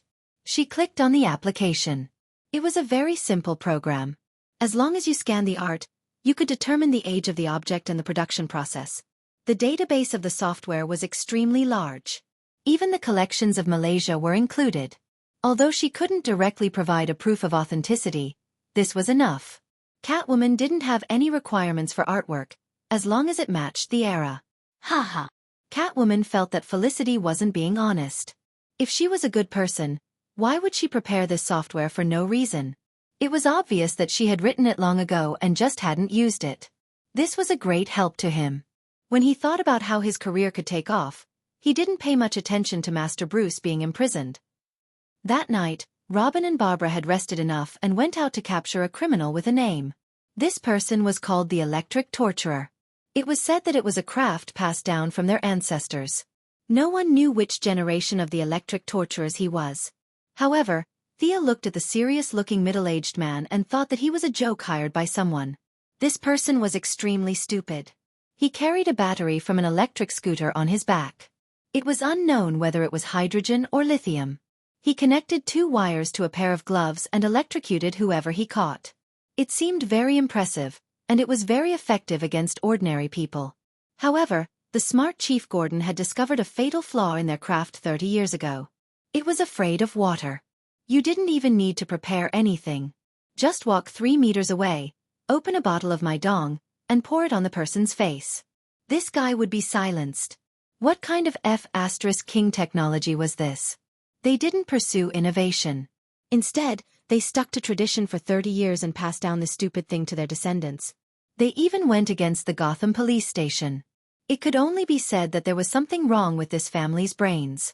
Thea shook her head and didn't look at the serious-looking electric torturer anymore. She was afraid that she would laugh and affect her ladylike demeanor. She lowered her head and finished the black bacon cheeseburger on her plate. Just when she thought that her days would continue like this, and when Master Batman returned home, she would completely retire to the second line. She could go home after robbing a windfall when no one was paying attention. However, someone came to talk to her. Miss Quinn, the chief wants to see you in the meeting room. A police officer whose name Thea didn't know said to her. Oh, okay. Why was he looking for her? Thea didn't understand. Could it be that Batman was back? However, she quickly shook her head. He wouldn't be back so soon. It would take a day for him to recover from his injuries. His spine was also broken. Even if he came out, he wouldn't be able to recover that quickly. She pushed the door open and entered the meeting room. Felicity, Robin, and Catwoman weren't there. Only Chief Gordon and Barbara were talking to a woman in black. Thea, let me introduce you. This is Lara Michaels, a senior investigator of the Advanced Superhuman Joint Research Team. She's here for Killer Croc. Chief Gordon gave a simple introduction. "Oh, isn't this the Heaven's Eye Society? This woman is Lara, the future wife of John Diggle. She didn't have a wedding ring on her hand. Does this mean that they aren't together yet?" Thea looked at her face. She could be considered a character from the Green Arrow. She didn't expect that their first meeting would be in Gotham. "Nice to meet you." "Nice to meet you." The two women shook hands gently. It could be seen that Lara was still a little immature. She didn't look like a middle-aged woman with a dissatisfied face. She could barely be considered a mature woman now. Lara was also secretly observing the young man in front of her. She was ordered to take Killer Croc away this time. It was purely a coincidence that she met Thea. However, after learning more about her past, she made the decision to get in touch with her. "Miss Quinn, I saw Killer Croc's frozen body just now. May I ask, how many days will it take for him to thaw under natural conditions?" "Why this question?" Thea turned around and asked Chief Gordon. "I'm going to sleep. Didn't Felicity tell you?" Chief Gordon shook his head helplessly. He really forgot to ask. When he remembered, he couldn't find her. Lara asked him a few questions just now, but he didn't know anything. When he heard that Thea was eating, he quickly called her over after getting Lara's permission. Thea slapped her forehead. This muddle-headed guy really brought shame to Star City. She quickly coughed and said, "Ahem, in theory, under normal conditions, it will thaw after 3 days. This has nothing to do with the species of the body. Whether it's a giant or a dwarf, it will take 3 days. If it needs to regain consciousness, it will take 15 to 30 days for a normal person to regain their nerve activity. However, I haven't drawn blood from this guy before, so I can't say for sure. But it will take at least 5 days." When they heard that Killer Croc wouldn't be able to jump out of the ice immediately, Chief Gordon and Barbara were obviously relieved. Lara, on the other hand, nodded like a general. Chapter 69. Lara looked at Thea, who was speaking confidently, with a hint of curiosity in her eyes. The Sky's Eye Society had been paying attention to Gotham and Batman for a long time. As a billionaire, Batman had always been the target of their secret government organization. He was a pure earthling, with brains and methods, as well as money. At the same time, he benefited from the current system and was a natural collaborator with the government. His abilities were reflected in technological weapons, and he was usually a normal person, not uncontrollable like a mutant. Although the experts in the organization were very worried about Batman's mental state, they all wondered why this person had not gone crazy. In other words, this person could go crazy at any time, and it was up to them. In the end, after careful consideration, Amanda Waller, as one of the leaders of the organization, made the decision to maintain contact. This time, when they heard that Batman had disappeared and Gotham was in chaos, they did help him in his hour of need and made some investments in the future to rope him in. As for the killer crocodile, it was just a matter of convenience. If there were any, they would pull them away. If there were none, it would not affect the overall situation. However, when they understood the process of capturing the killer crocodile, they found out that there was someone among the participants who helped them in their hour of need. Thea's name naturally entered the Sky's Eye Society's attention. Although she covered it up quite well, it was still possible to find out where she came from. Moreover, for such a huge national organization, they could use all kinds of servers and look at the information of every organization. They might not be at Felicity's level, but they could easily pull out 5 or 6 hackers who were slightly worse than her, and easily found out her true identity. When the information was gathered to Amanda, she was also a little stunned. In this day and age, the only billionaire superhero was Batman. She did not expect another one to appear today, and it was a woman. This made Amanda, who was also a woman, inadvertently feel some recognition. She immediately raised the original mission level and sent her assistant Lara to Gotham to find out the latest information and gave the order to make initial contact. "Miss Quinn, can you bring me to see the captured target?" At this time, Lara had just taken off her military uniform and walked into the government office. Her expression was more stern than gentle, and those who did not know her would think that she was putting on airs. "Of course, you can also call me Thea." Actually, looking at the target was just an excuse. He just wanted to send away the miscellaneous people and find a place where he could talk smoothly. Director Gordon was old and shrewd, so he could still understand. He grabbed Barbara, who still wanted to go in, and disappeared after saying goodbye. I heard from Director Gordon that it was your idea to encourage the citizens to participate in the war. What did you think? Don't you think that a lot of civilians will die? Lara's words were blunt, and even sounded like she was questioning him. However, Thea understood the nature of a soldier. The most important thing in the army was to fight together. In a war, everyone was a participant. It couldn't be said that fighting a war was the responsibility of the general, and the soldiers didn't care about it. Heroism was a taboo in the military. Even though Captain America was so powerful, he could only lead a small team to do bombings and assassinations. He was only given the rank of captain after he was suspected to have sacrificed himself. There will definitely be sacrifices, but the necessary sacrifices will allow more people to live and the city to restore order sooner. I think it's worth it. Thea hesitated for a moment, but she still revealed part of her true thoughts. The part that she didn't say was that it was none of her business whether these people lived or died. There might be good people in this city, but there really weren't many. The sooner the war was over, the sooner they could leave. Her answer didn't surprise Lara. On the contrary, it was very much what she wanted. As a government official, she didn't like superheroes. This group of people relied on their powerful abilities and basically didn't care about the government. Those who were calm would say a few words, and those who were bad would pretend to be deaf and mute. What if Batman doesn't agree with this method after he returns? Lara's question was even sharper. After all, Thea was an outsider. Gotham couldn't do anything without Batman. Now that the tiger wasn't home, she could do whatever she wanted. But what about when he came back? Thea really didn't think about this problem. Her original intention was to wait for her master to come back and then retreat. No matter how many people died, it had nothing to do with her. With Batman watching every day, how many people died? The policy of this city had to be changed, or the death rate would remain high. However, if she said this directly, it would make it seem like Batman didn't have a plan. Thea still wanted to maintain her image of being humble and cautious. If we can do something, I don't think he'll object. If there aren't any major problems during this period, the chaos in the city will be settled in a month. If it's not settled, it has nothing to do with me. Thea was prepared to retreat when the war was about to end. She had already told Felicity to focus on a few rich fugitives, such as Penguin. As long as they were alone, hee. The two chatted as they walked, occasionally discussing their views on the current situation. Lara came with a mission, and Thea knew that this person would become the leader of the Heaven's Eye Society in the future. Furthermore, she was husband and wife with Diggle, and Diggle was good friends with Oliver. She really wasn't an outsider. As the two talked, their relationship gradually became closer. Thea told a few jokes that were suitable for the situation here, and it made her laugh. Lara also talked about her military life.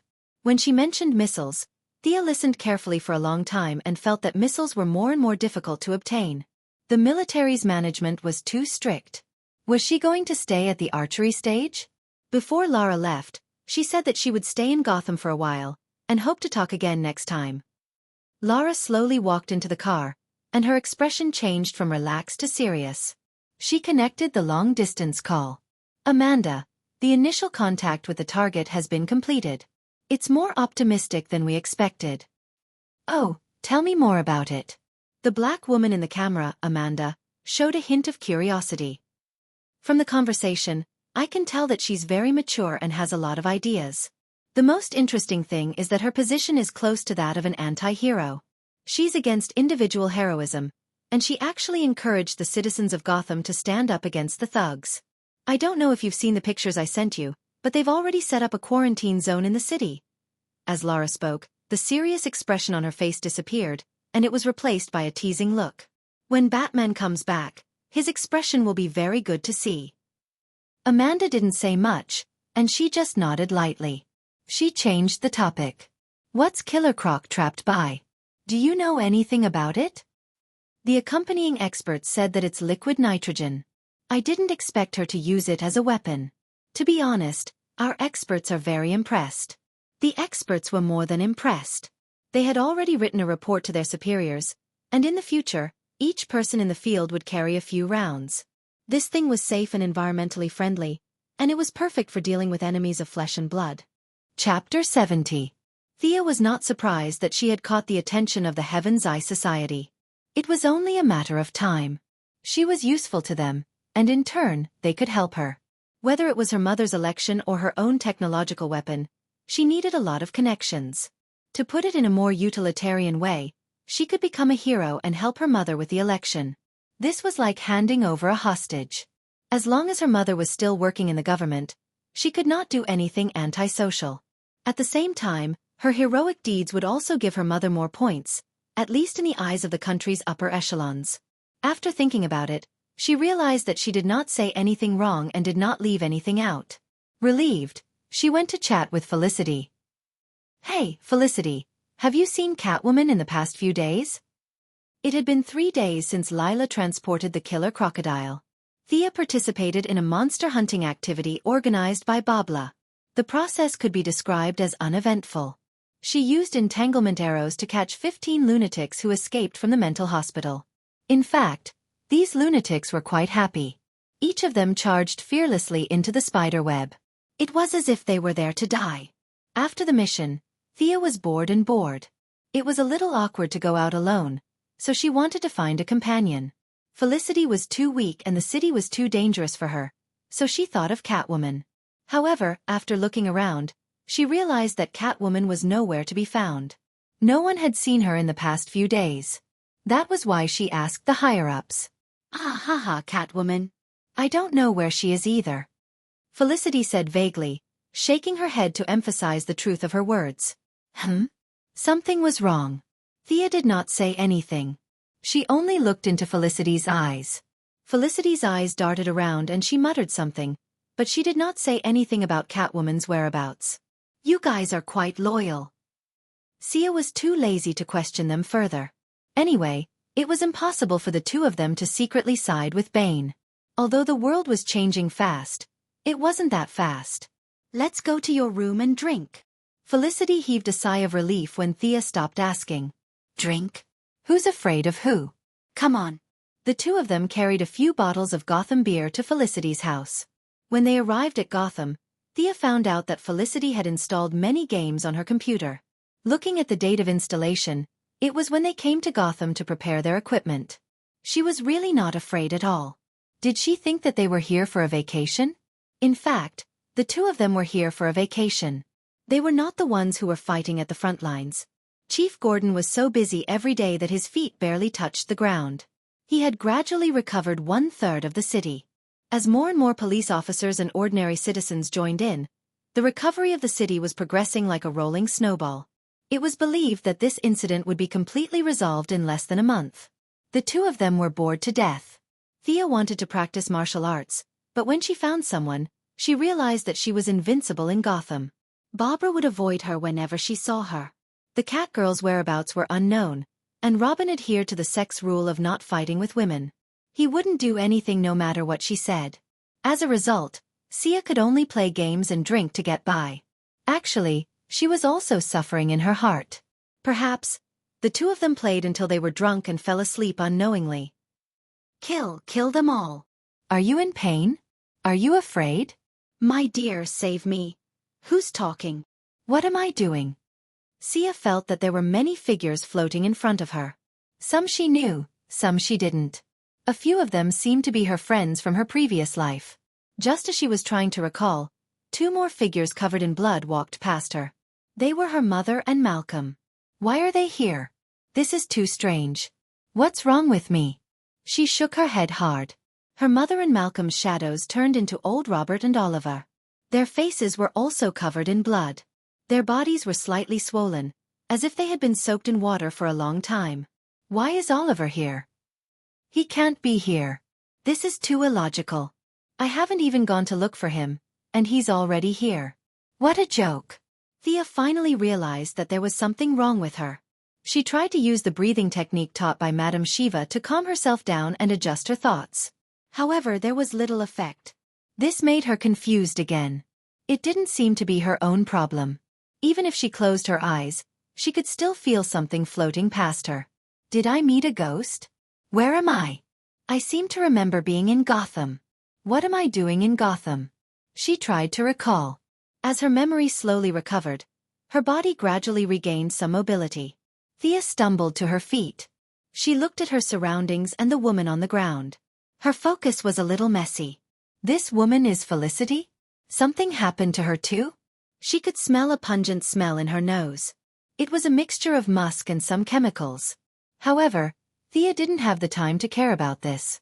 She felt that as she inhaled the pungent gas, she was hallucinating again. It was as if there were a bunch of people fighting in her mind. She was in a daze, but subconsciously, she knew that she couldn't stay here for too long. The more gas she absorbed, the stronger the hallucinations would be. She opened her backpack and carried all her equipment on her back. She tied Felicity to one side of the skateboard and slowly climbed to the other side. She fixed her body and silently chanted to fly up. The skateboard shot out of the door like an arrow, silently hovering in the air 300 meters above the ground.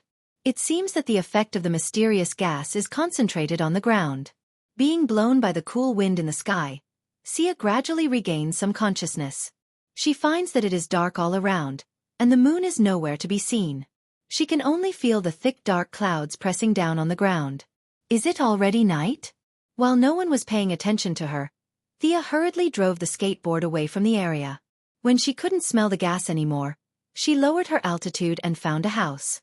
She barged in without knocking. She looked around the house. It was empty. She found some cold water to wash her face. She felt lucky. She didn't know if something had happened to the others, but she knew that she had barely escaped. She turned around to take care of Felicity. The girl was lying on the skateboard, sweating profusely, as if she was having a nightmare. She kept murmuring, "Don't go." Sia wiped her face with a towel, but after 2 minutes, she felt that the skin on her face was about to break, but she didn't wake up. Looking at her red face, Lin Sanjiu knew that it wasn't because of shyness, but because the capillaries on her face had ruptured. Thea was a little embarrassed. It seemed that the gas was quite high-end. The traditional method of pouring cold water didn't work. Was she going to have to find an antidote? Lin Sanjiu stretched her body. Although she wasn't at her peak, she had recovered about 80%. She still had to go back. Whether it was to find an antidote or to save her companions, she had to go back. This time she had more time. She changed her clothes, put on her glasses, and carried her bow. To prevent the damn gas, she even put on 3 layers of masks. She didn't know if they were effective or if they would come in contact with her skin, but she covered herself up tightly. She opened the door and jumped on the skateboard. Chapter 71. The cold wind in the high altitude of the night was like a knife, causing Sia's exposed skin to ache faintly. But at this time, she was no longer in the mood to pay attention to this. She still had not figured out who was behind tonight's incident. Could she find the antidote to save Felicity? Were Batman's teammates also trapped in the school? She had no idea where Director Gordon was. So many questions gathered together that her beautiful eyebrows furrowed. At the same time, she swore to herself that no matter who started this incident, she would kill that person. Returning to the sky above the school, she could see that the entire area was shrouded in a layer of light green gas under the faint moonlight. The lively place a few days ago now gave off a feeling of dead silence and gloom. Thea lowered her altitude and observed carefully. With a faint light, she could see a few burly men patrolling the camp from time to time with automatic weapons. They seemed to be wearing gas masks. That means the poison gas is spread through the respiratory system. Thea remembered the movements of these people and was ready to snatch 2 of them when they retreated. The skateboard flew over their heads silently and was not noticed by the patrolling soldiers. Many people had this problem. A normal person's line of sight was 120 degrees in front of them. People without the Byakugan Sharingan would not look above their heads for no reason. In the movies, the secret agents hiding on the ceiling were similar to how Thea flew over their heads under the cover of the night. Thea did not spend too much time on the periphery and went straight to the brightest room. This time, she was very careful. She controlled the skateboard and gently floated into the room. It seemed to be a lecture hall. Sia instantly saw Chief Gordon, who had white hair and was wearing a khaki coat, in front of the classroom. The red-haired woman next to him seemed to be Barbara. The 2 of them were unconscious and tied to chairs back to back. Perhaps they did not realize that someone had escaped and then came back. The security was very lax. There were only 2 guards, one in the north and one in the south. The guard near Thea was cursing from time to time, and the guard a little further away was dozing off. Looking around, Thea did not find any ambush. She did not act rashly. She slowly exited the room, preparing to find the others first before rescuing them together. Not long after, she found Robin in the crowd. The young man had lost his usual vigor and was lying on the grass with a group of townsfolk. Although he was in a deep sleep, his face showed signs of shock from time to time. After circling around the camp, Thea was a little confused. Where did Catwoman go? Was she not at the camp? Let's hope she's blessed by the heavens. After counting the number of people, Catwoman wasn't around. Gordon and his daughter, Robin, and himself, the four of them could barely stay within the weight-bearing range of the skateboard. If there was another person, it would be hard to say if they could fly. Just as she was about to go back to rescue Gordon and his daughter and then come out to rescue Robin, she found an unexpected figure in the crowd. Why is she here? Lara's appearance put Thea in a difficult position. She had to rescue this person, but having one more target did not mean that she could take away all of the skateboards. She could only give up one target and take away the remaining 3. Who should she choose? Thea felt that it was a little difficult for her to make a choice. They were all acquaintances, so she should rescue all of them. However, reality was cruel. She could only choose to give up on someone. There were no guards around Lara and Robin. Presumably, both of them were wearing civilian clothes and were not conspicuous. They were placed in the crowd as ordinary townsfolk. These 2 people could be said to be the easiest to save. What if she transported them out first and then came back? This idea was very tempting, but Thea quickly gave up on it. She had not been discovered the first time she came in, and the second time she came in without being discovered. It was impossible for her to be so lucky every time. She was only using the cover of the night and was not invisible. This went back to the original question. Who should she give up on? Chief Gordon was currently the golden calf, so she had to rescue him. Although his combat ability was weak, his position as chief was too important. With his presence, she could gather the remaining police forces in the city. Previously, according to the plan, he had already recovered 1/3 of the city. Many police officers had been scattered and were not gathered in the campus. As long as he raised the flag, he could quickly gather many police officers to help. The next one was Lara. As Amanda's deputy and the future leader of the Sky's Eye Society, she had to be rescued. Like the old chief, she was also the type of person who was weak in combat but had a strong appeal. Through her, she could get a lot of support from the Sky's Eye Society. This was very important for her, who had not found the mastermind behind the scenes. Besides, he didn't want to offend Amanda, who had black hair, black eyes, and skin that wasn't too dark. She was ruthless and held a high position. If he wanted to continue working here, he would have to suck up to her a little. Rescuing her assistant would be considered a great achievement. Who should she give the remaining spot to? Although Thea did not like Barbara from the bottom of her heart, she still decided to give up on Robin. After all, a lone girl with a 70 out of 100 appearance was too dangerous in this kind of environment. Although foreigners did not care about that, there were so many perverts in Gotham. Who knew what would happen to her?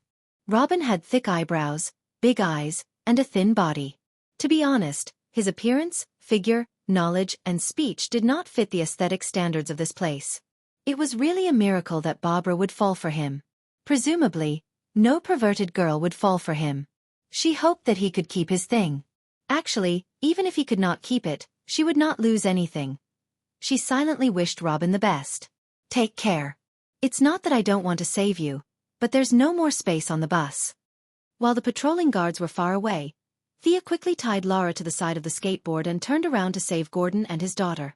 When she returned to the lecture hall, the 2 guards were still in their original positions. Thea got off the skateboard and used the Assassin League stealth techniques that old Ma taught her to slowly approach them. Their walkie-talkies were very close to their hands. If she did not incapacitate them immediately, she would be exposed. After thinking about it, she gave up on the idea of cutting their throats. Firstly, she was afraid that she would be covered in blood. Secondly, stealth was not that awesome. She only used the visual difference in light and darkness. This was not stealth, so it was impossible for her to walk up to them without them noticing. Thea walked to a dark corner and found a good angle. She did not use the high-tech arrowheads. Instead, she took out the arrowheads with anesthetic. The dosage of each arrowhead was enough to knock out an elephant. She aimed at the guard who had his back facing her and was still talking non-stop. Whoosh! The arrow flew past. The guard felt a chill on his neck. He did not say anything and slowly fell to the ground. Before he fell asleep, he saw a blurry figure behind him. He wanted to warn his companion, but his mouth was completely out of control.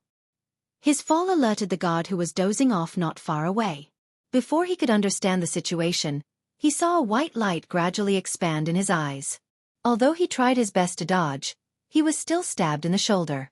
After a moment of numbness, he lost consciousness. Chapter 72. After killing the guards with 2 arrows, Thea immediately walked to the 2 of them and pulled off their gas masks. She could feel that she was affected by the gas again. She could only use about 60% of her strength now. He picked up the gas masks and looked at them. Even though he knew that wearing them would prevent the poisonous gas from entering his body, he still felt a little disgusted when he thought about how they were taken from their faces. He wanted to end this quickly, so he didn't wear them. He put the 2 masks into his backpack and took them back for testing. Maybe he could find the composition of the poisonous gas. She couldn't stay here for too long. Thea walked to the chair where Gordon and Babla were sitting. These people seemed to know that he was an important person. They tied the old director and Babla up tightly with a big chain. She couldn't open the door with her small arms and legs. She searched the 2 guards but couldn't find the key. Time waits for no one. Thea didn't know if there were any surveillance cameras in the room. She controlled the skateboard to float over and pulled out a chain from the outside. This thing was originally used for emergencies. The chain could bear 500 kilograms of weight. She apologized to the old director in her heart. She took the chain that came with the skateboard and tied it around the chair twice. She then connected it to the original chain on their bodies. The messy way of tying them made them look even more artistic. From afar, they looked like dumplings. She controlled the skateboard to drag Gordon and Babla out of the door slowly. Thea pushed from behind. The space on the skateboard was too small. Besides, Lila was already tied up. There was no place for the father and daughter. Referring to Brother Asen's glorious deeds, there were no more seats in the car. The 2 of them could just take the ticket. Since they were unconscious, they probably wouldn't mind. The door frame was too low. She could float out with the skateboard close to the ground. However, she couldn't bring these people with her. She didn't want to make too much noise. It was best to come and go quietly. She might have a chance to save Robin. But Murphy's Law was magical. When you hoped that something would not be discovered, there would be countless onlookers. Hurry up! Hurry up! Someone broke in. Before Thea reached the door, she heard the footsteps of more than 10 people. It seemed like there were surveillance cameras in this place. Otherwise, it would be impossible for them to be so fast. Without any hesitation, he jumped onto the skateboard. Without caring about whether Gordon and his daughter would be injured, he rushed out of the door at full speed. In this distance of less than 30 meters, sounds of bang, dong, and bang could be heard from time to time. Just like how Mongolian nobles executed criminals in the past, Sia dragged the 2 of them out of the room without a care in the world. Then, under the surprised eyes of several guards who rushed over after hearing the news, she soared into the sky with a whoosh. From time to time, gunshots could be heard from below. Bang! Bang! At this time, Thea had already leaped to a height of 300 meters. Of course, she could continue to pull up. With her fear of death and the performance of the skateboard, she could go up to 500 meters. However, she was afraid that the 2 people who were sitting on the ticket would not be able to hold on. She had an antiviral suit, but they did not. She glanced sideways at Laura. The mature woman seemed to be uncomfortable and twisted from time to time. She was very kind to Amanda. This was considered first-class treatment for her assistant. Compared to the 2 people below, the word miserable could not describe it. At this time, Gordon and his daughter's faces were covered in blood.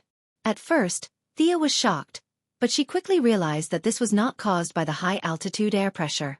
Barbara's forehead was swollen, and one of Gordon's leather shoes had fallen off, revealing a half-new and half-old sock. This was the plight of a single old man. Thea cursed Barbara in her heart for being unfilial to her father. She did not buy him a pair of socks. Instead, she fooled around with Robin every day. Poor old Gordon, who raised you with so much effort. After dodging a rocket, Thea knew that she could not save Robin. The searchlights below had been set up. At a glance, there were 30 to 40 people, all armed. However, they did not have any experience in aerial combat, so they could only shoot at the sky with their guns. Sigh! Thea sighed. They could not kill their way up, and she could not go down. She could only wish that Robin would be able to survive until she and the others came to save him. Thea brought them back to their temporary residence and found that Felicity was still unconscious. The antidote was still far away. Just as Thea was about to go back and capture them alive for interrogation, Lara slowly woke up. Who captured me? What's your purpose? I won't say anything. Lara stuttered as she tried to stand up. However, she failed every time she tried. She was the first person other than herself to wake up. Did this mean that she could recover on her own without the antidote? She was able to wake up because of her special agent training. She drank coffee and anesthetic every day, which raised her poison resistance to an inhuman level. How did she wake up? Did she rely on her strong willpower and abundant stamina? Thea was not sure, but she still grabbed Lara's shoulders. Look carefully. I'm Thea Quinn. We met 2 days ago. You were attacked by the poison gas. This is the room I found. She did not know if Lara heard her clearly. She could see that Lara was adjusting her focus, trying to see the face of the person in front of her. Thea did not have any antidote on hand. Even if she did, she would not dare to use it recklessly. She could only use the old method, which was to get a basin of cold water and wipe Lara's face with a towel. Perhaps Thea was not used to taking care of people, or perhaps Lara was not used to being passive. She weakly pushed Thea away, took a deep breath, and plunged into the basin. It had to be said that her movements were clean and neat, and she really had the bearing of a female soldier. If it weren't for the fact that she was facing Sia, she would have applauded her. This person exuded a valiant aura, and it was a stark contrast to the haggard middle-aged woman with a face full of unfulfilled desires. Time really was a butcher's knife. With a splash, Lila raised her head abruptly, wiped the water off her face, and glared at Sia fiercely. After a while, her brain finally reacted. The person in front of her didn't seem to be an enemy. You're Thea? Where am I? Where are the others? Where are my men? Although she knew this person, she did not know if there was a conspiracy. She remained vigilant, ready to attack at any time. It seemed that she did not hear what she said just now. Thea sighed and told her what happened. That's what happened. There are only a few people here, and they are all unconscious. Only you and I are awake. When I pulled you back, I did not see your men. Of course, even if I saw them, I wouldn't recognize them. Chapter 73. Lila did not have the energy to care about Felicia's joke. Even though she could only see 2 figures in front of her, she still forced herself to stand up and lean against the wall while looking around. It was a very ordinary house. The furniture was old and broken, and there were some miscellaneous items scattered on the ground. Perhaps the owner had left in a hurry, but after a long observation, Lila realized that this place was very ordinary and did not look like a prison. The dark night outside the window also showed that this was not a prison cell. Lila's worries were mostly relieved. If you can still walk, follow me outside to take a look. They've been unconscious all this time. I really can't do anything about it. Sia was exhausted after saying those few words. She had entered the poisonous gas area twice in a row, and both times she had engaged in intense fighting and killing. Her intake per unit of time was much higher than the rest of them who had fainted and fallen to the ground. She was barely holding on with her strong willpower. Lila naturally saw Felicia's pale face and sweaty forehead. She endured the discomfort in her body silently. As a former soldier and now a high-level agent, she could not say that her legs were as weak as noodles. If she was compared to a 16-year-old girl, she would be ashamed of the days when she drank anesthetics like coffee. However, she did not have the energy to speak. She just nodded and followed Thea to another bedroom. This room was basically the same as the one she was in, but it was bigger. There was a woman lying on the bed in the room. Lila had never seen Thea in person before. She had only seen her picture, which was attached to Thea's profile. At first, she did not recognize the woman who had taken off her glasses and had a red face. However, she soon realized that she was Thea's partner. As for her name, she could not remember. The other 2 people in the room were not treated so well. Their clothes were ragged and their faces were swollen. Looking at their miserable appearance, Lara unconsciously touched her own face. She couldn't help but think, am I like this too? Although she looked average, she did not want to be disfigured. She felt that there was nothing wrong with her face, so she began to carefully examine the 2. Of the 2, Lara recognized Captain Gordon immediately because his outfit was too old-fashioned. He was wearing a beige coat that had not changed for decades. Even though the journey had been a bumpy one, his trademark glasses were still on his face. He was the only person in the whole of Gotham who was so unique and dressed so superbly in the 21st century. From time to time, a few illusory figures would appear in front of Lara's eyes. Some of them were her family members, and some were her former comrades. She knew that this was her hallucination. She shook her head hard and vaguely saw two people tied together. She thought to herself that the red-haired woman beside the old director should be his daughter. She couldn't possibly be the old director's lover who was caught and tied up.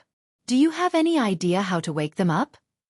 Thea asked when she saw that Lila had been in the room for a long time. "What can I do?" Lila did not force herself. She leaned against the wall and slowly sat on the ground. She used to be a soldier, and her current job was more of an administrative one. She did not know how to answer such a professional question. Moreover, her mind was sometimes clear and sometimes confused. Even if she knew, she could not remember. "I don't have any idea."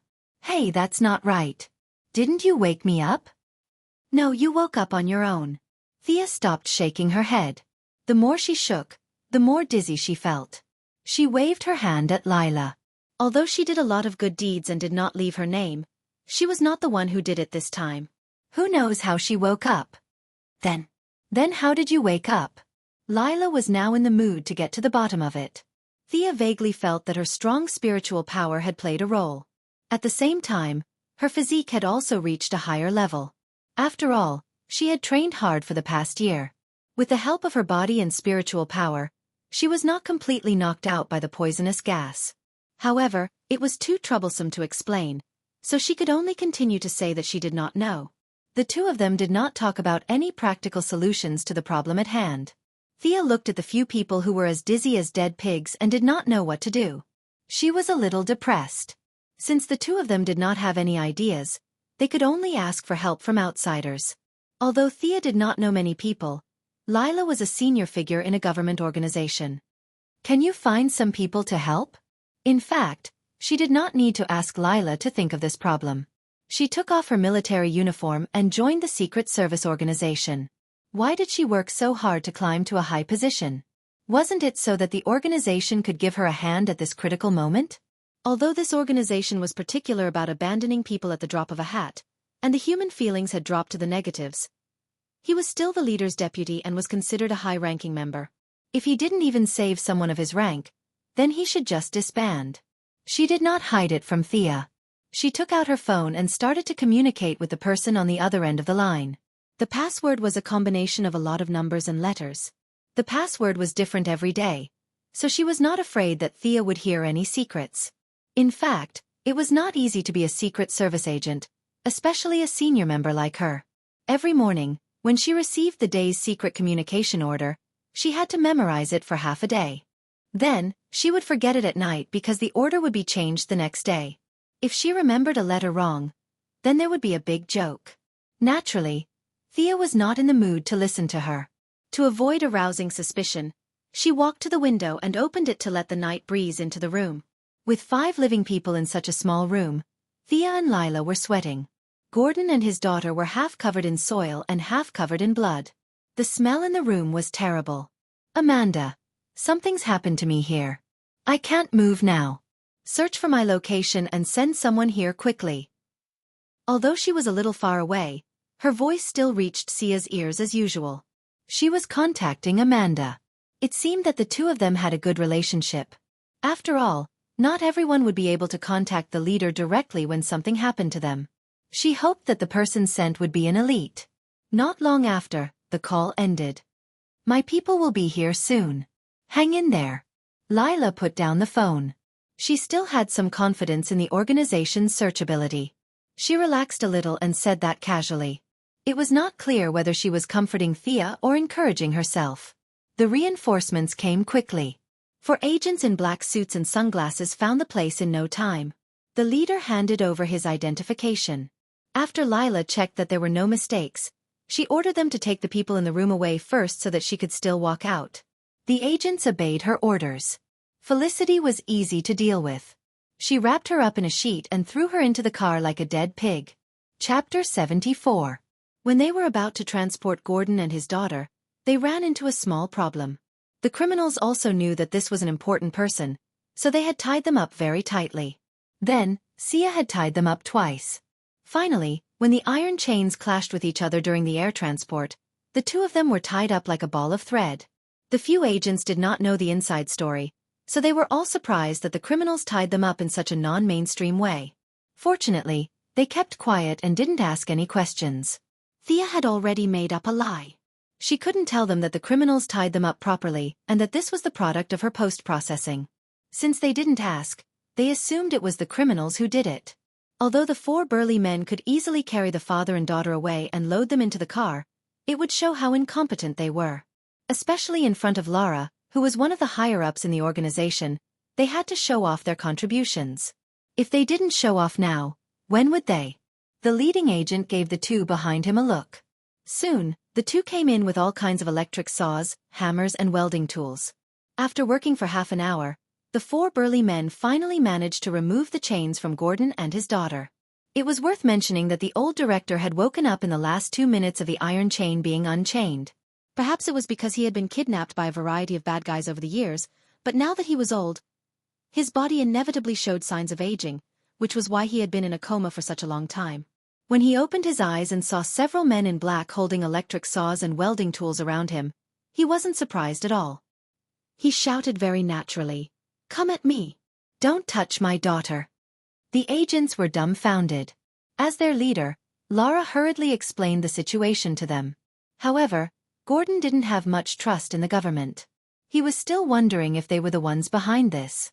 To be able to knock out the entire campus so easily, ordinary people wouldn't be able to get their hands on such a powerful poison gas. The Heaven's Eye Society was the most suspicious. Laura didn't know whether to laugh or cry when she saw the suspicion in his eyes. She also realized how suspicious she was of Thea when she first woke up. It was human nature. Laura suddenly thought of her own experience. She pulled Thea over and told the old director about it. "Thank you, Miss Thea. I don't know what to say about your selfless help." Gordon had already figured out the situation. The people around him weren't bad guys. The electric saws and welding tools looked scary, but they were all there to help him untie the chains. He could tell that they were very old. Besides, he had a good impression of Thea. There was no need for her to team up with the government agents to kidnap him and his daughter. In fact, he thought that Thea didn't care about his family's money. She was the heir of a large financial group and had given him the opportunity to become famous. She didn't care about fame or fortune. She came all the way here to help him. It was not honest of him to suspect her for no reason. However, his acceptance of reality was still a shock to Laura. "You didn't believe me at all when I tried to persuade you on behalf of the organization. How can you believe someone else's words? Is our organization's reputation that low?" Gordon wasn't an ordinary person. He was a police chief with a population of tens of millions. He was a well-known figure in society. Laura was ready to go back and advise Amanda to improve the situation. No matter what the truth was, they should at least do a better job of keeping up appearances. Otherwise, let alone ordinary people, even the high-ranking officials wouldn't trust them. They should just go back to their own homes. The four of them drove 2 cars. Thea had almost recovered and didn't sit in their car. Instead, she got on the skateboard and followed behind them. This was the first time Laura saw her skateboard. She had only heard about it before, but now that she saw the real thing, she was stunned. It wasn't difficult to make this thing. At least for an organization like theirs that received funding from the government, they could definitely make it with a lot of USD. What was difficult was the design concept. Could this kind of equipment be used in the front line? Laura thought about it and felt that it was a little difficult. She knew that this thing wasn't cheap. It was useless in small quantities. It would be easy to get into conflicts if she gave it to someone else. If she gave it to someone else, would her organization have enough money? Thea followed behind the car for half an hour and arrived at a group of villas that weren't very big. It was very cold and quiet, and there was a sense that no one was allowed to enter. "This is our base in Gotham. Please come in." Laura rested for half a day.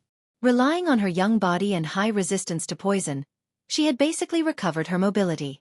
She was no longer in the miserable state she was in when she ate too much at the buffet. Director Gordon was still unable to walk, but he didn't need anyone to help him. He got himself a walking stick and walked in shakily. There were specialized medical personnel in the base.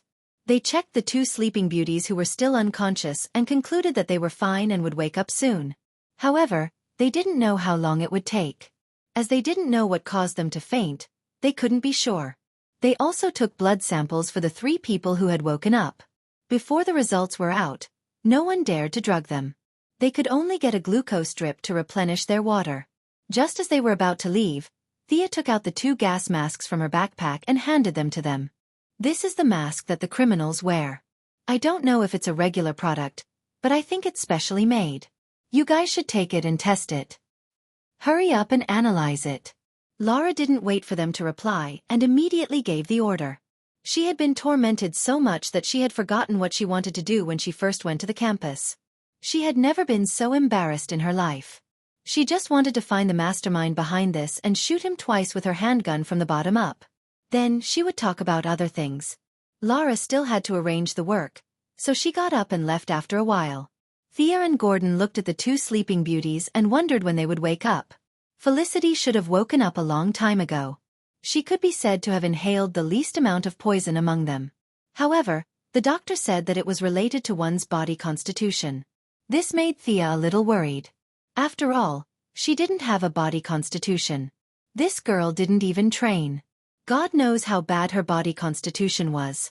Babla did train a lot, but she couldn't withstand the amount of poison she inhaled. After being dragged around by Thea, there was still a big bump on her head. Just now, the medical personnel looked at the bump strangely. They couldn't understand why the girl was beaten up when she was unconscious. In the end, they could only conclude that the criminals had gone crazy. Just as Thea was thinking about starting a bet and guessing who would wake up first, Felicity didn't disappoint the people of Star City and woke up first. Chapter 75. It would be an exaggeration to say that she had woken up. Felicity was actually still in a semi-conscious state. She kept mumbling things like, "Daddy, Mommy, don't go." Under Gordon's anxious gaze, Barbara woke up in less than half a minute, and the old director heaved a sigh of relief. Although Barbara woke up later, her constitution was far stronger than Felicity's. After all, she had trained hard before. The reason why she woke up later than Felicity was mainly because she had inhaled too much oxygen. In addition, someone had dragged her all the way here, and she was still feeling dizzy. The medical staff quickly injected the 2 of them with some injections to increase their stamina and speed up their recovery. After a preliminary analysis by a few pharmacologists, although most of the drugs couldn't be used, some antibacterial and anti-inflammatory drugs wouldn't conflict with their recovery. This was especially so when they saw the huge bump on Barbara's head. If they didn't give her some medicine in time, she would really be disfigured. Although she was still a little weak, Barbara recovered at lightning speed. She could already see her biological father in front of her clearly and could speak intermittently. Felicity, on the other hand, was in a much worse state. She was still in a semi-conscious state. However, it was a good thing that she could wake up.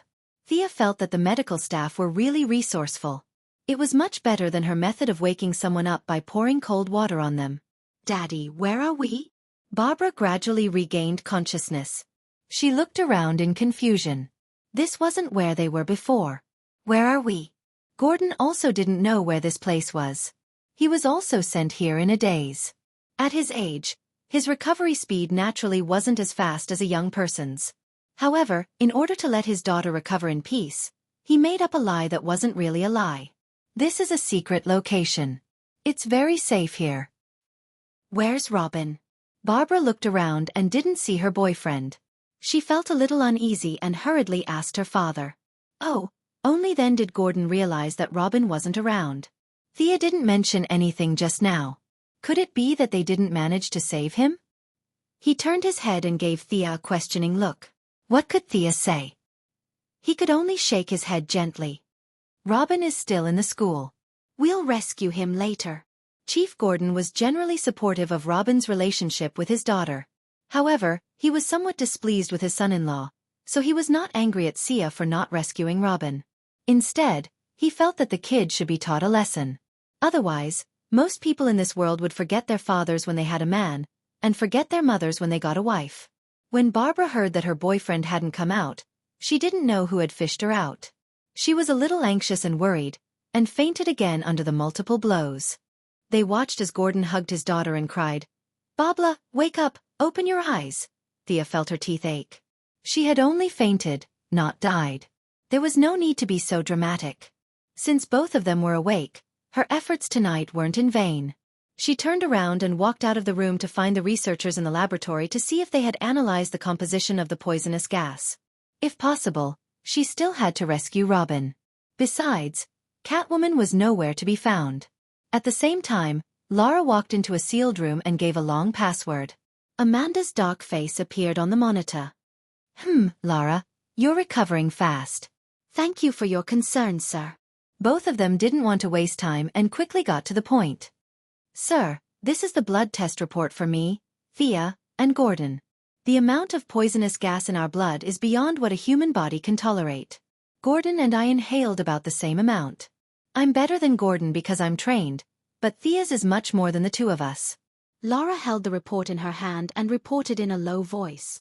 "Then what do you mean? Is she a psychic?" Amanda asked non-committally. On the contrary, her blood, cells, and hemoglobin are all at the level of a normal human. Her body can withstand such a huge burden, but she can still fight fiercely and save 3 people. This only shows how strong her willpower is. At least, if it were me, I wouldn't be able to do it. Agents were very pragmatic people. They knew the limits of their abilities.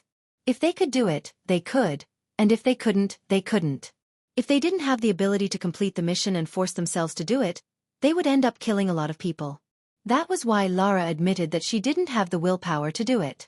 She couldn't even walk 2 steps, let alone fight the enemy? You must be kidding.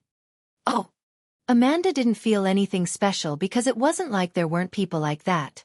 Some people relied on their strong willpower to do incredible things. People like that existed in the military and in other places. Batman was a living example. He was attacked by poisonous gas many times. Although it was ugly, he managed to escape every time. Comparing Bruce and Thea's past experiences, Amanda looked for similarities between the two. She found a lot. First of all, they were very rich. At least, they were richer than her, who worked her way up from the military for a fixed salary. Secondly, their families suffered terrible misfortunes and they were surrounded by wolves. The only difference between the two was that Star City was brighter, while Gotham was darker. Could it be that it was easier for the children of rich families to become superheroes? Amanda couldn't help but have this thought. Should she find a few more of them to test in the future? They weren't greedy for money, they weren't afraid of death, and their hearts were filled with ideals. This was quite suitable for her organization.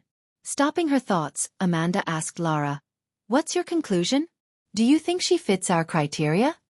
"Yes, I think she fits at least more than Batman.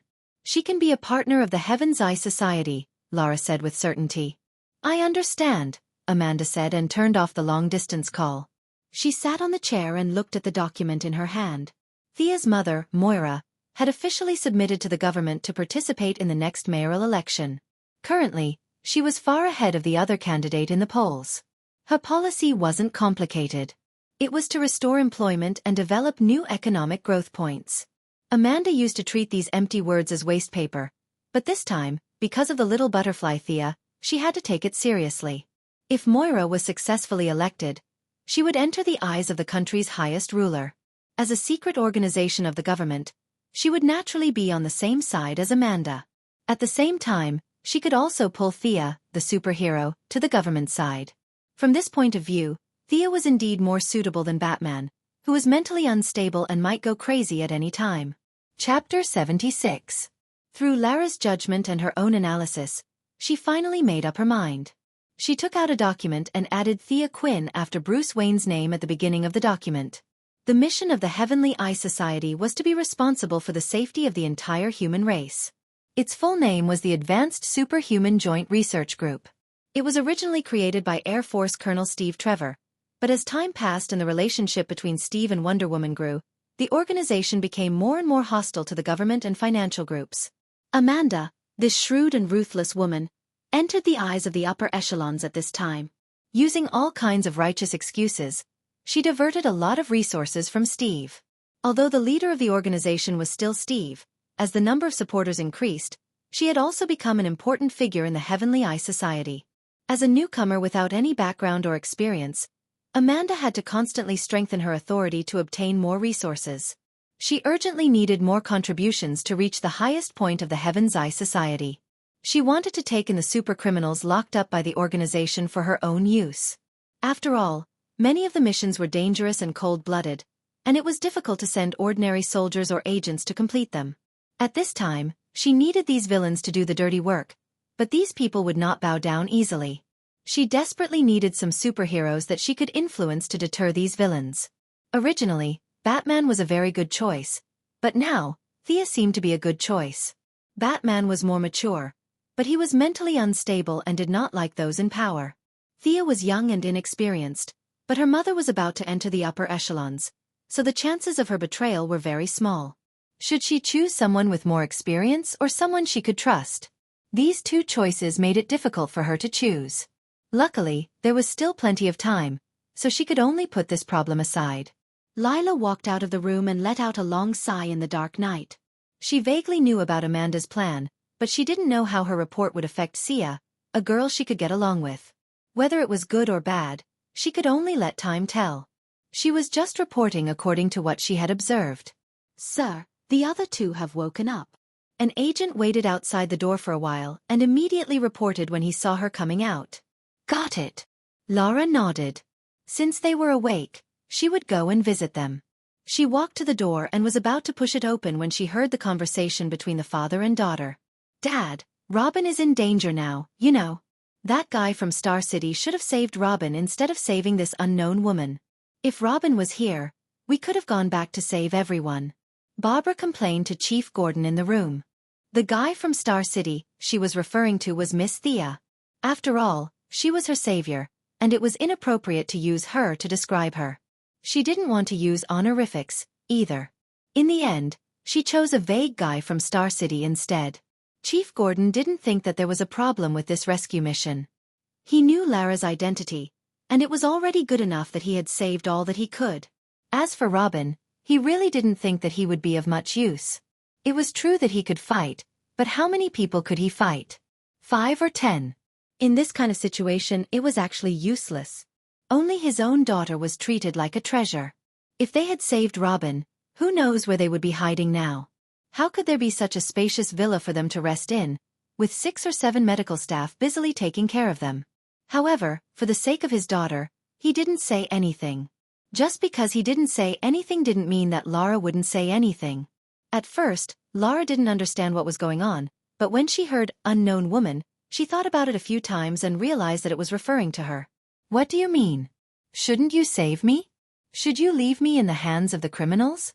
Should I die just because your boyfriend is worth saving? Don't fall into my hands, you be *TCH, or you'll regret being born." Lara climbed to a high position in the Sky Eye Society, where good people mixed with bad people. She wasn't a good-tempered person, and she had a lot of bad intentions in her heart. Women were all good at acting. She pretended as if nothing had happened and knocked on the door. She expressed her concern to Gordon and his daughter before leaving. When she returned to her room, she took out a report and started writing. This document was her original purpose, which was to evaluate the abilities, personalities, and preferences of Batman's team members.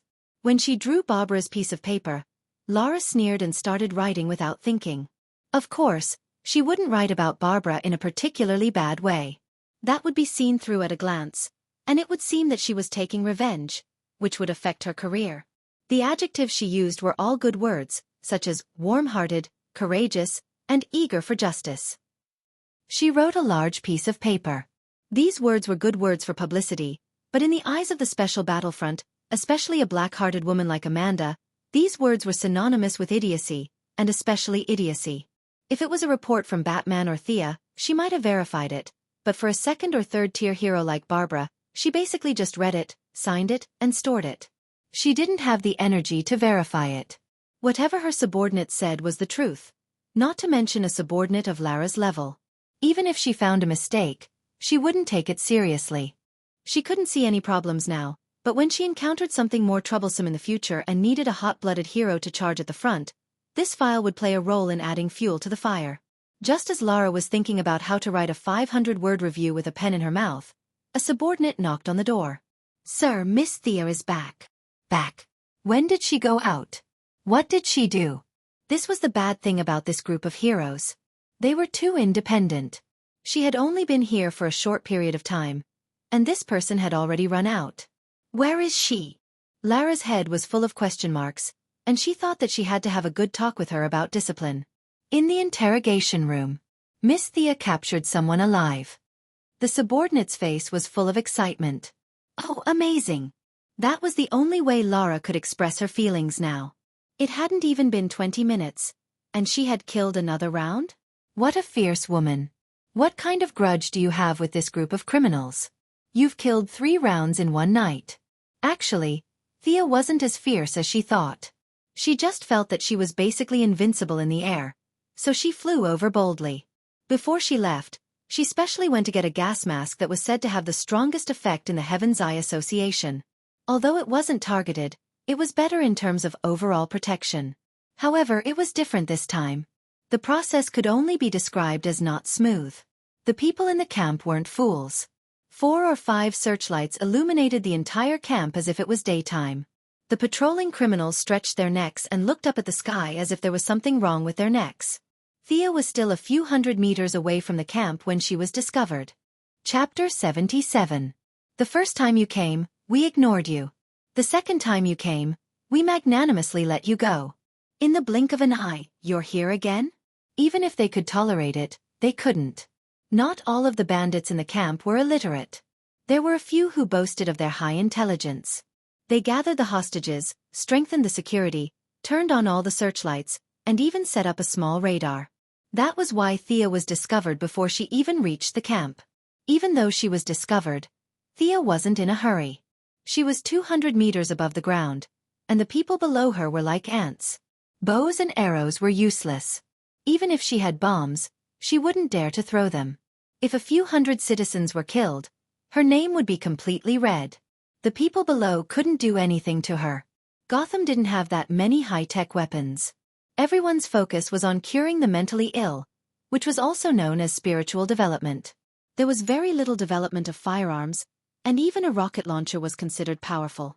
As for the heat-seeking missiles that could threaten Thea, the bandits didn't have any.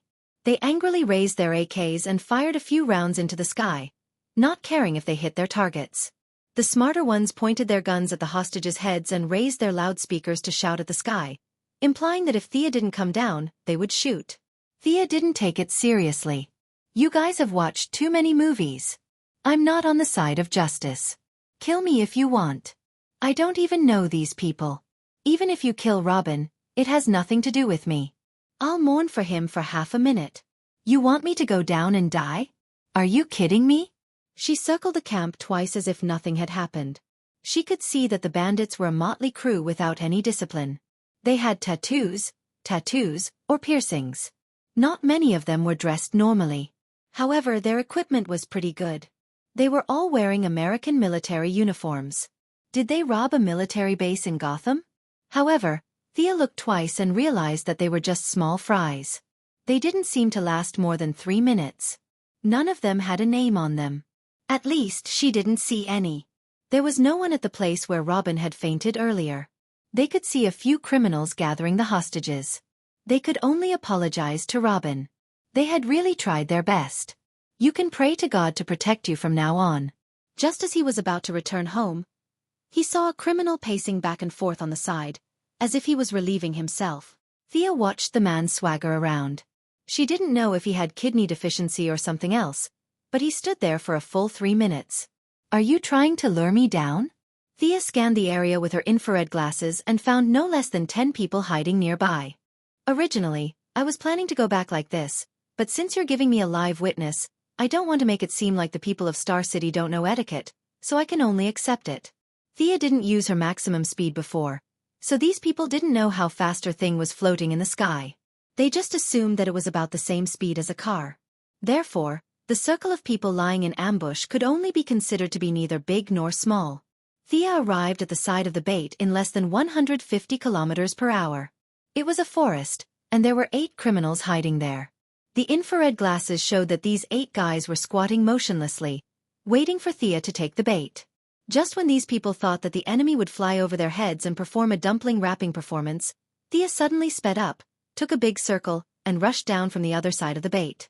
These people didn't expect such a variable. Caught off guard, their weakness of not having received formal training was undoubtedly exposed. 2 criminals reflexively rushed out with their rifles. The 2 people who rushed out were a little confused. I came out just like that? What should I do next? While they were in a daze, the people behind them also shouted, "Come back! Come back!" The 2 brainless guys turned back into the forest. But at this time, Thea had already completed her mission. Her skateboard was originally modified with emergency equipment. There was a chain on each side of the V-shaped skateboard. She used one to pull Gordon and his daughter onto the ticket, and now she had the other one to use on this guy who was holding up his pants. She instantly increased her speed to 300 kilometers per hour and rushed to about 100 meters in front of the bait. She didn't know what these criminals told him to pay attention to, or was this person trying to be realistic? Anyway, when Thea saw this person, he was unbuckling his belt. Thea's sudden appearance startled the enemy. His brain didn't react. Should he pull up his pants or take out his weapon first? It was dark in the middle of the night. With Thea's speed, she could only see a blurry figure in front of her. Her left foot stepped on a mechanism, and a chain with a sharp arrowhead pierced into the bait's shoulder. This arrowhead wasn't designed by Thea. It came with the original equipment.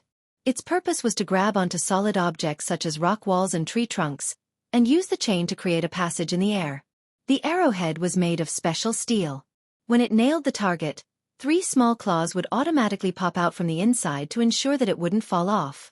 Even a rock could pierce through his body, let alone a living person.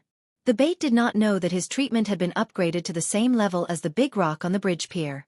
When the arrowhead, which was as thick as an arm, pierced through his body, he fainted without making a sound.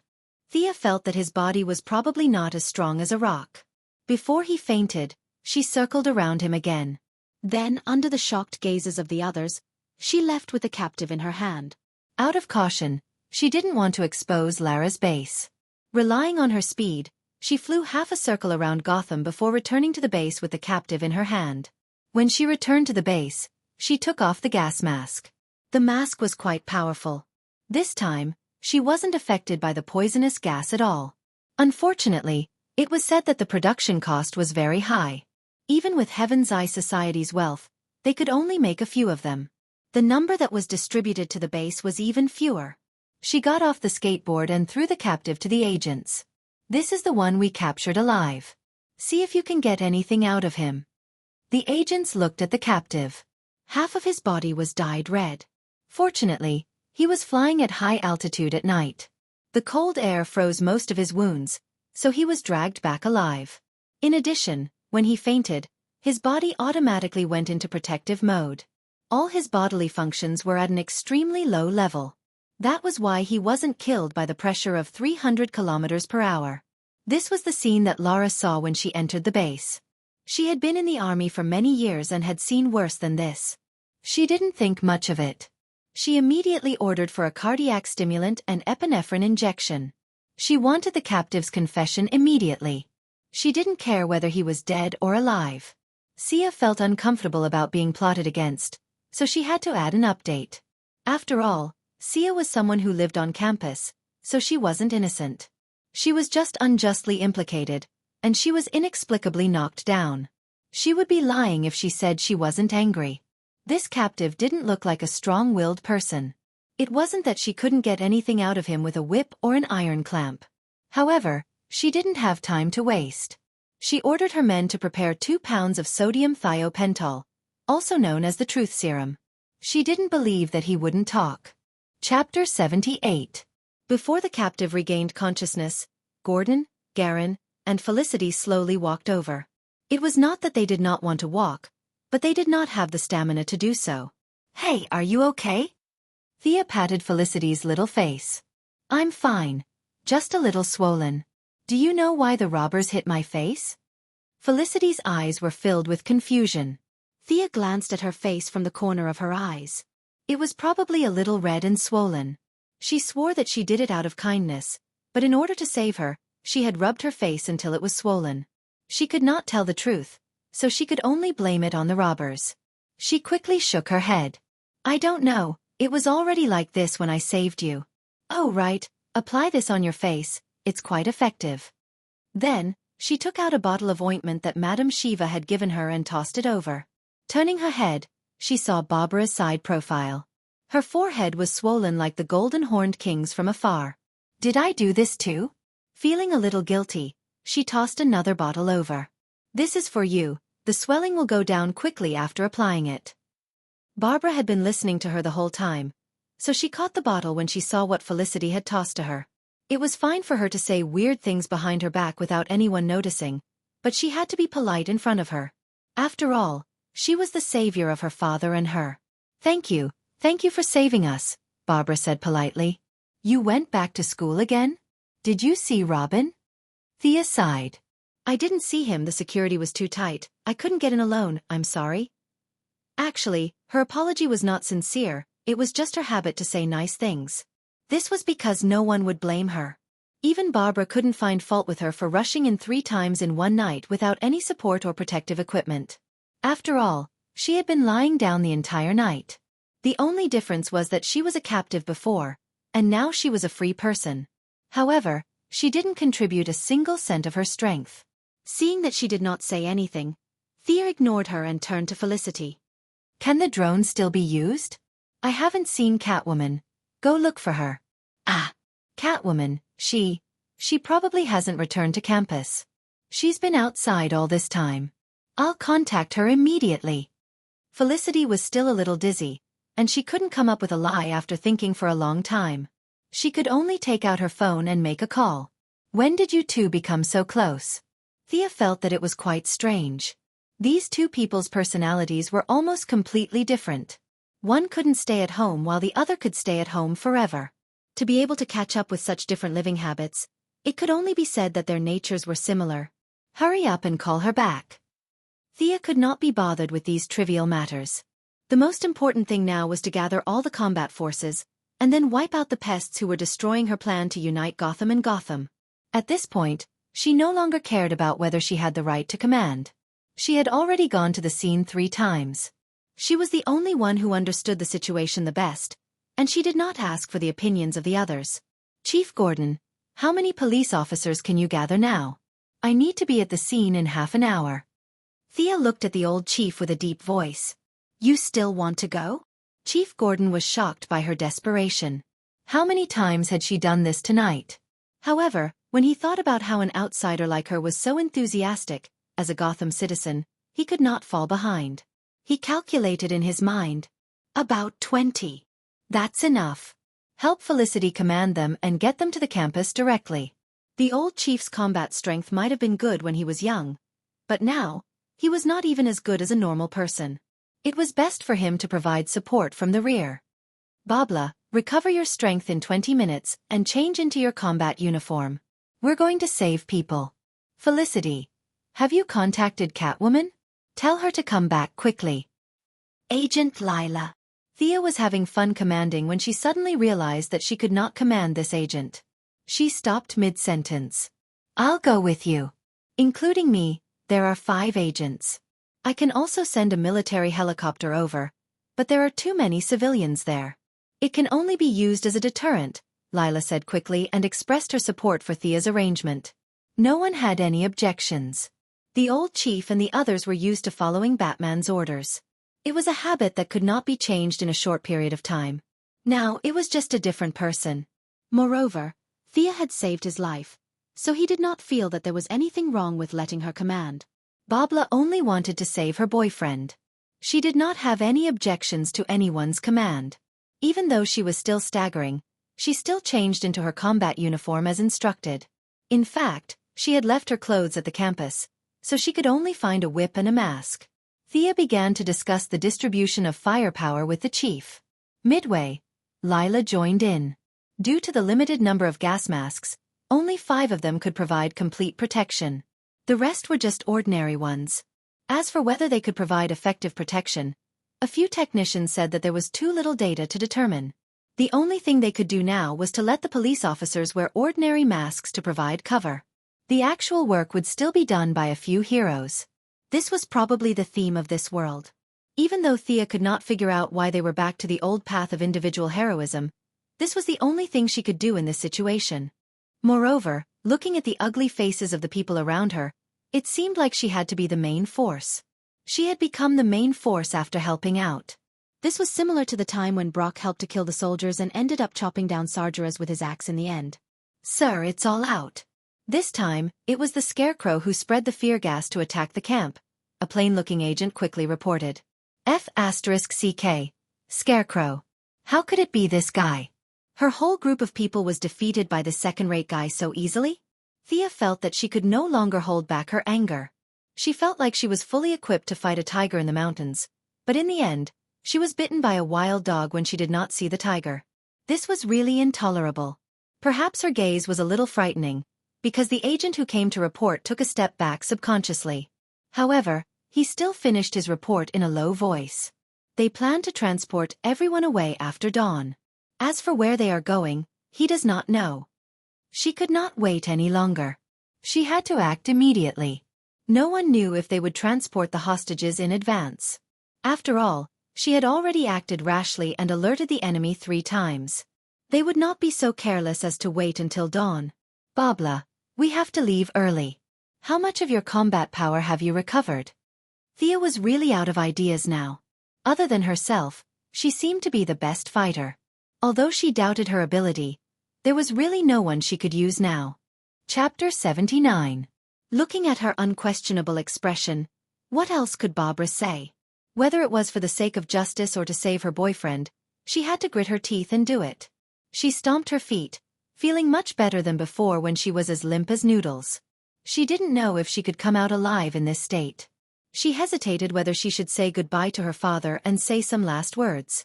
"What happened? Why did you call me back in such a hurry?" Fortunately, Catwoman's timely return gave her more confidence in this operation.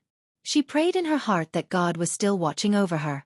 Her emotions surged, and even the various disdain she had for Catwoman in the past automatically decreased. Thea didn't have time to explain to her. She was discussing the allocation of police support with Gordon, so she gestured for Barbara to explain to her. Barbara could only reluctantly explain to Catwoman once. In fact, there were many things that she wasn't clear about. She had been lying in bed for the entire night, and could only use her own deductive abilities to reconstruct the incident. As for how true it was, no one paid attention to it. Scarecrow. This name was no stranger to Catwoman. It was an old enemy. When she heard that even Robin had fallen into the enemy's hands, Catwoman only felt that it wasn't that she didn't understand, but that the world was changing too quickly. She prayed that Robin's true identity wouldn't be discovered. He wasn't Batman, and couldn't enjoy the treatment of a brokeback. If he was discovered, he would definitely be executed without a doubt. After hesitating for a moment, the Catwoman still handed her whip over to Babla. It wouldn't make a difference whether she used a dagger or a baton, but Babla couldn't do the same. Without a whip, her combat strength would be reduced by 30%. Babla took the whip and waved it a few times. She felt that it was quite handy. After all, it was Old Man Bruce's brand. She felt more confident with it than if she were to rush in with a pistol. Thea walked over at this time and handed each of them a gas mask. "Put it on when you reach the camp. The 3 of us will take the lead and eliminate the enemy's resistance. The Heaven's Eye Society will be responsible for eliminating the remnants. The rest of the police will be responsible for rescuing the hostages. There are no problems." Thea looked around. Seeing that everyone had tacitly agreed to this arrangement, she waved her hand and set off.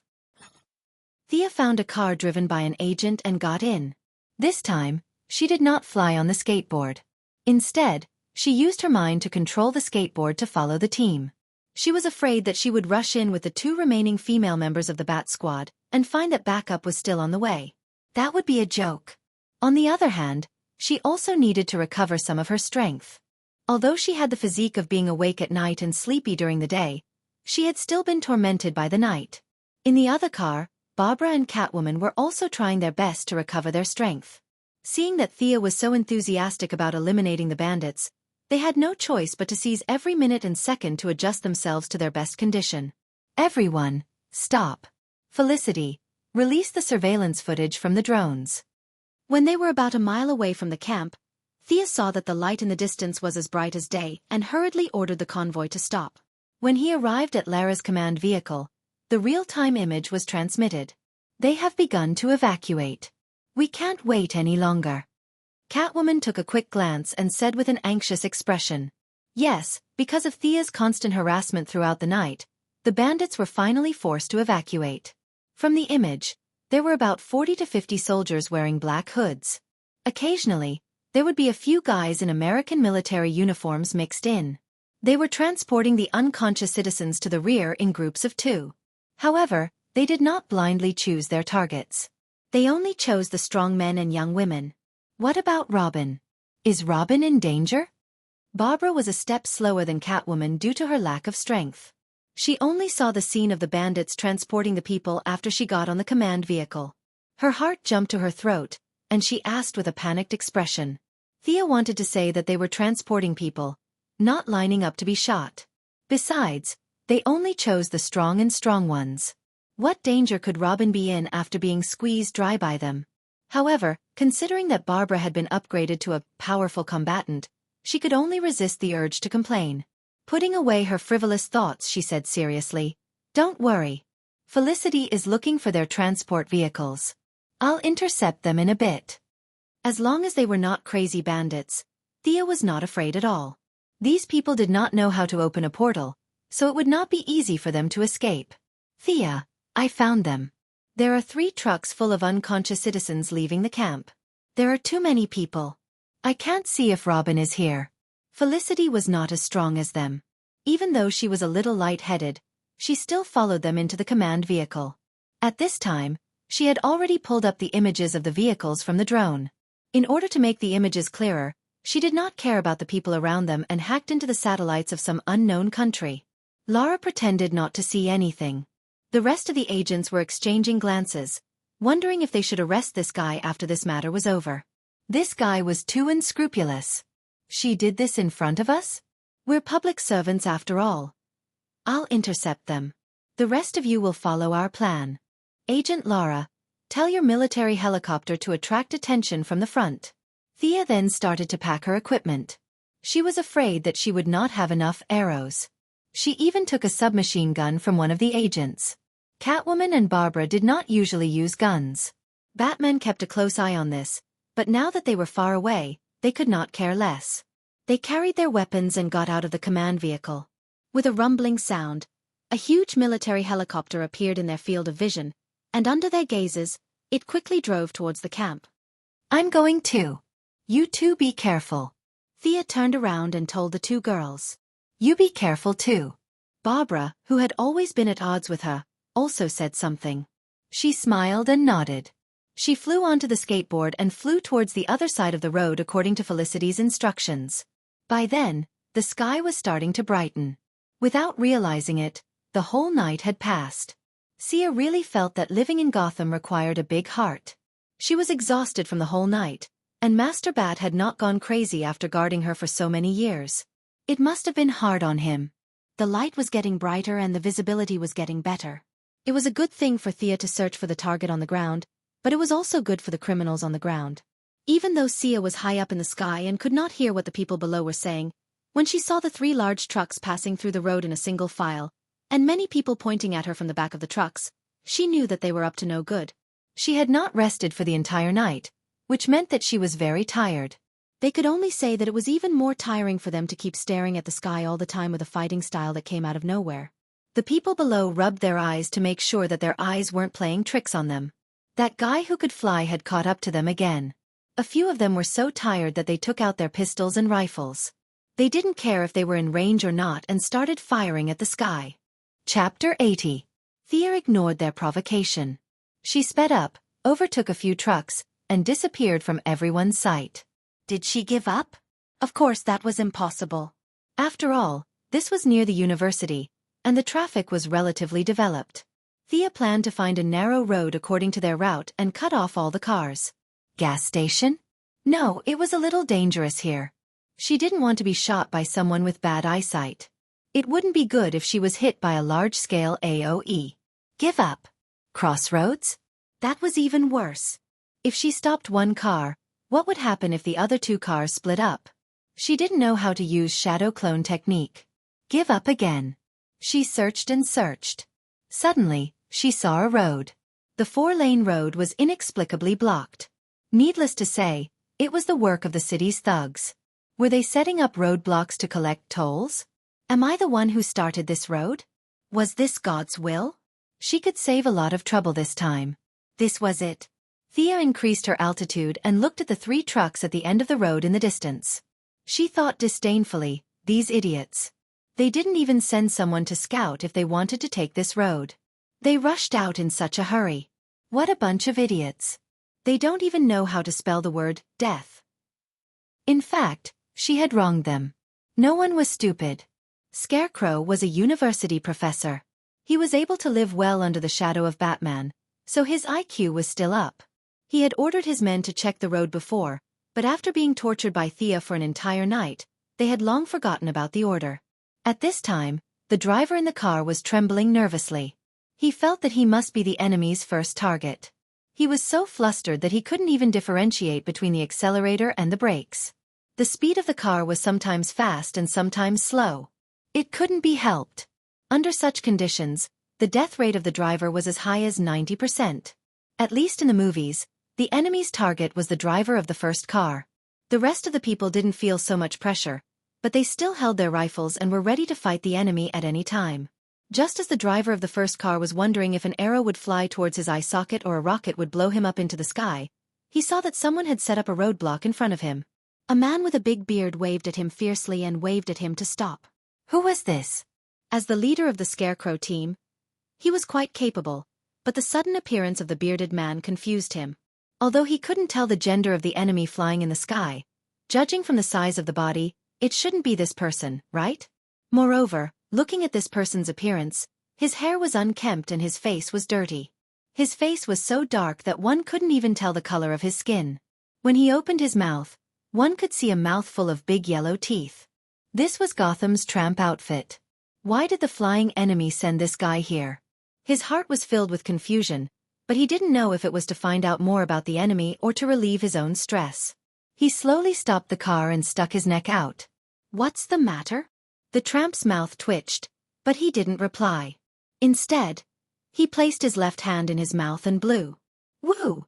Following the whistle, all sorts of people with strange outfits emerged from the surroundings.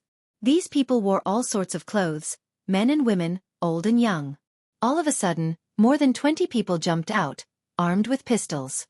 This time, they also held iron rods in their hands. Give us half of the things in your car. The bearded tramp in the lead had a shotgun in his hand. He fired a shot into the sky to prove that he had bullets, and looked at the robbers in the car with a playful expression. Thea, who was hiding on a tree branch far away, was overjoyed when she saw this scene. Who said that Gotham was filled with unruly people? This was definitely a rumor. These people were still very cute. They were afraid that it would be difficult to complete this mission alone, so they didn't ask for anything in return. They even brought their own food to help her. When some people were happy, there would naturally be others who were sad. The driver in the lead was in a lot of pain. As a local, he already knew that this group of people had nothing to do with the enemy flying in the sky. This was a robber gang that was deeply characteristic of Gotham. This group of people had all sorts of weapons, and there was no organization at all. They couldn't even be considered a small gang, and could only be described as a group of people who were involved in the underworld. Compared to his own American equipment and elite training, this group of people was like children who were still drinking milk. His heart was filled with a sense of superiority, and he unconsciously revealed a mocking expression. As the leader of the robbers, the bearded tramp relied on his good eyesight, and naturally, he caught the driver's disdain. He felt that his dignity was being challenged, and without thinking, he grabbed his shotgun and fired at the driver's rearview mirror. Bang! Did you hear me? Come down! The bearded tramp shouted fiercely. If he hadn't fired the shot, the scarecrows would have already stepped on the accelerator and rushed over. They had a mission to complete and didn't have the time to waste with this group of trash. However, his shot had angered them. They had been tormented by the enemy for an entire night without sleep, and now they were moving again before dawn. It would be a lie to say that they weren't depressed, but they forcefully suppressed their temper. Now that they saw this group of trash provoking them, They couldn't hold it in any longer. The driver picked up the walkie-talkie and said, "All of you, get down and teach this group of trash a lesson." The Scarecrows had put in a lot of effort into his group. After the chaos in Gotham, he had successfully robbed an American military arsenal and armed his men to the level of a regular army. With this level of strength, he wouldn't dare to say that Gotham was invincible, but it was considered strong among the major forces. There were 3 cars, each with a driver and 3 gunmen. All 12 of them were wearing bulletproof vests and helmets, and they carried their rifles as they got down from the trucks. They didn't even need to be ordered to find cover and blind spots, which showed that they had good military skills. The bearded tramp was dumbfounded by the professionalism of this group of people.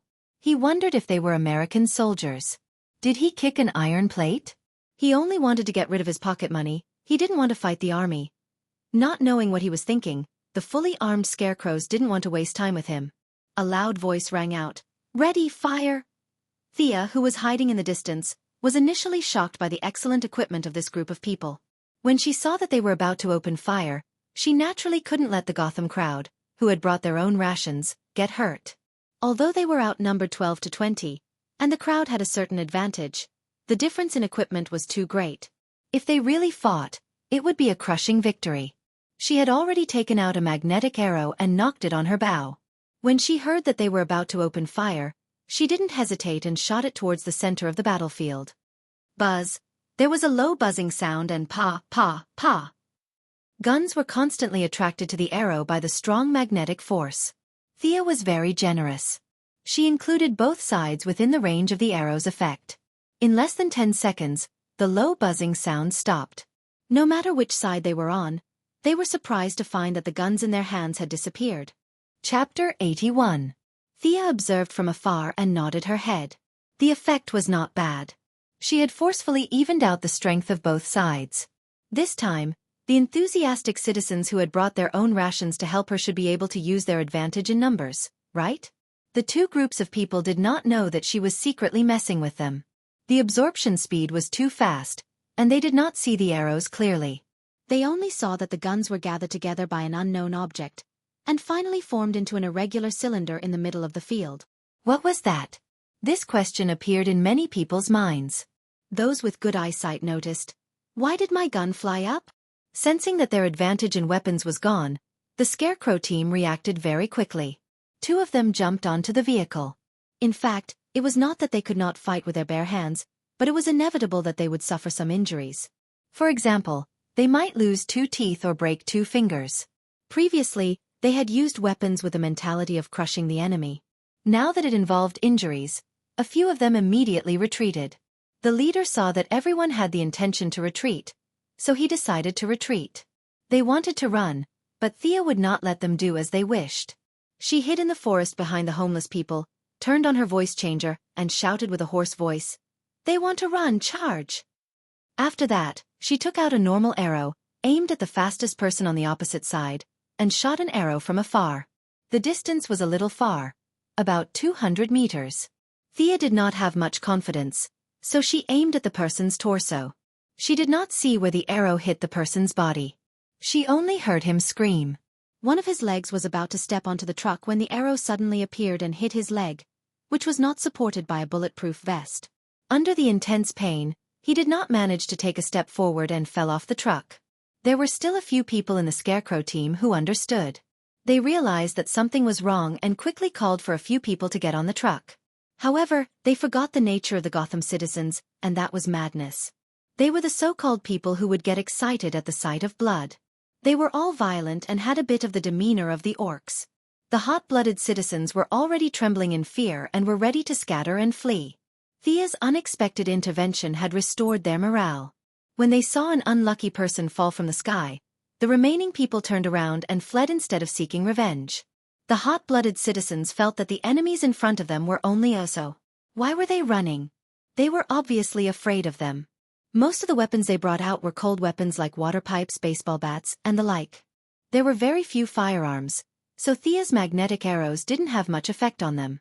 Seeing that the enemy had no weapons and was preparing to escape, a few rough men, who were like reincarnated ghosts, rushed forward while cursing.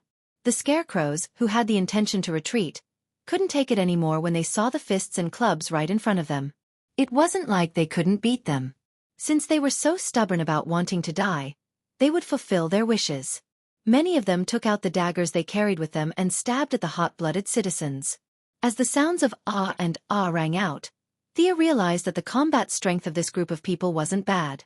She might not be able to take down these 11 people with her bare hands. Yes, there were only 11 people left. The person who was shot by her earlier was panting on the ground. She wasn't sure if he had suffered a second injury from the fall. This wouldn't do. The 11 people with amazing combat strength and great teamwork had already taken down the 2 hobos who were charging at the front. Among them was the big bearded man who had blocked the way previously. He was originally dressed in decent clothes, but his fierce face was now stabbed until it looked like a bloody gourd. He was lying on the ground with blood foaming out of his mouth. She couldn't watch the show anymore. Roll up her sleeves and attack? That was impossible. Thea had always kept in mind that she was here to help. She couldn't lose sight of this goal. In order to make the fight between the 2 groups of Gotham players fairer and more entertaining, she decided to attack whichever side was stronger. She nocked an arrow and started to aim. Soon, a person who was wielding 2 daggers and waving them up and down like a windmill entered her sight. However, this group of people were wearing bulletproof vests, so she could only aim at their unprotected limbs. As the sounds of swoosh rang out, Thea changed her target with every arrow she shot. This showed the excellent mobility of the skateboard. Her movements were erratic like the wind, and her stamina consumption was almost zero. Even though the scarecrows had already noticed the abnormality, the robbers had holes in their brains. They only saw their enemies fall to the ground and didn't realize that there were reinforcements in the dark. They thought that they were the ones who had killed them. Soon, 4 of the 11 people were shot down by Thea, and another one was taken down by the vagabonds. The situation was now 6 against 18. With such a huge difference in numbers, the elite training and skillful cooperation of the scarecrows could no longer be used. If they could retreat while fighting, they might be able to win with fewer people. However, they couldn't run. If the people in the car couldn't send the scarecrows over, based on their understanding of their leader, they would be scared to death. The 6 of them could only form groups of 2, back to back, and barely fend off the attacks of the vagabonds. At the same time, they were praying to God in their hearts. Thea didn't know if God knew about this, but she did show her style. She looked at the 18 valiant vagabonds and felt a little uncomfortable. If this group of people swarmed her, she would be in a bit of trouble. If you don't believe me, just look at Grandmaster Ye's 3rd Division when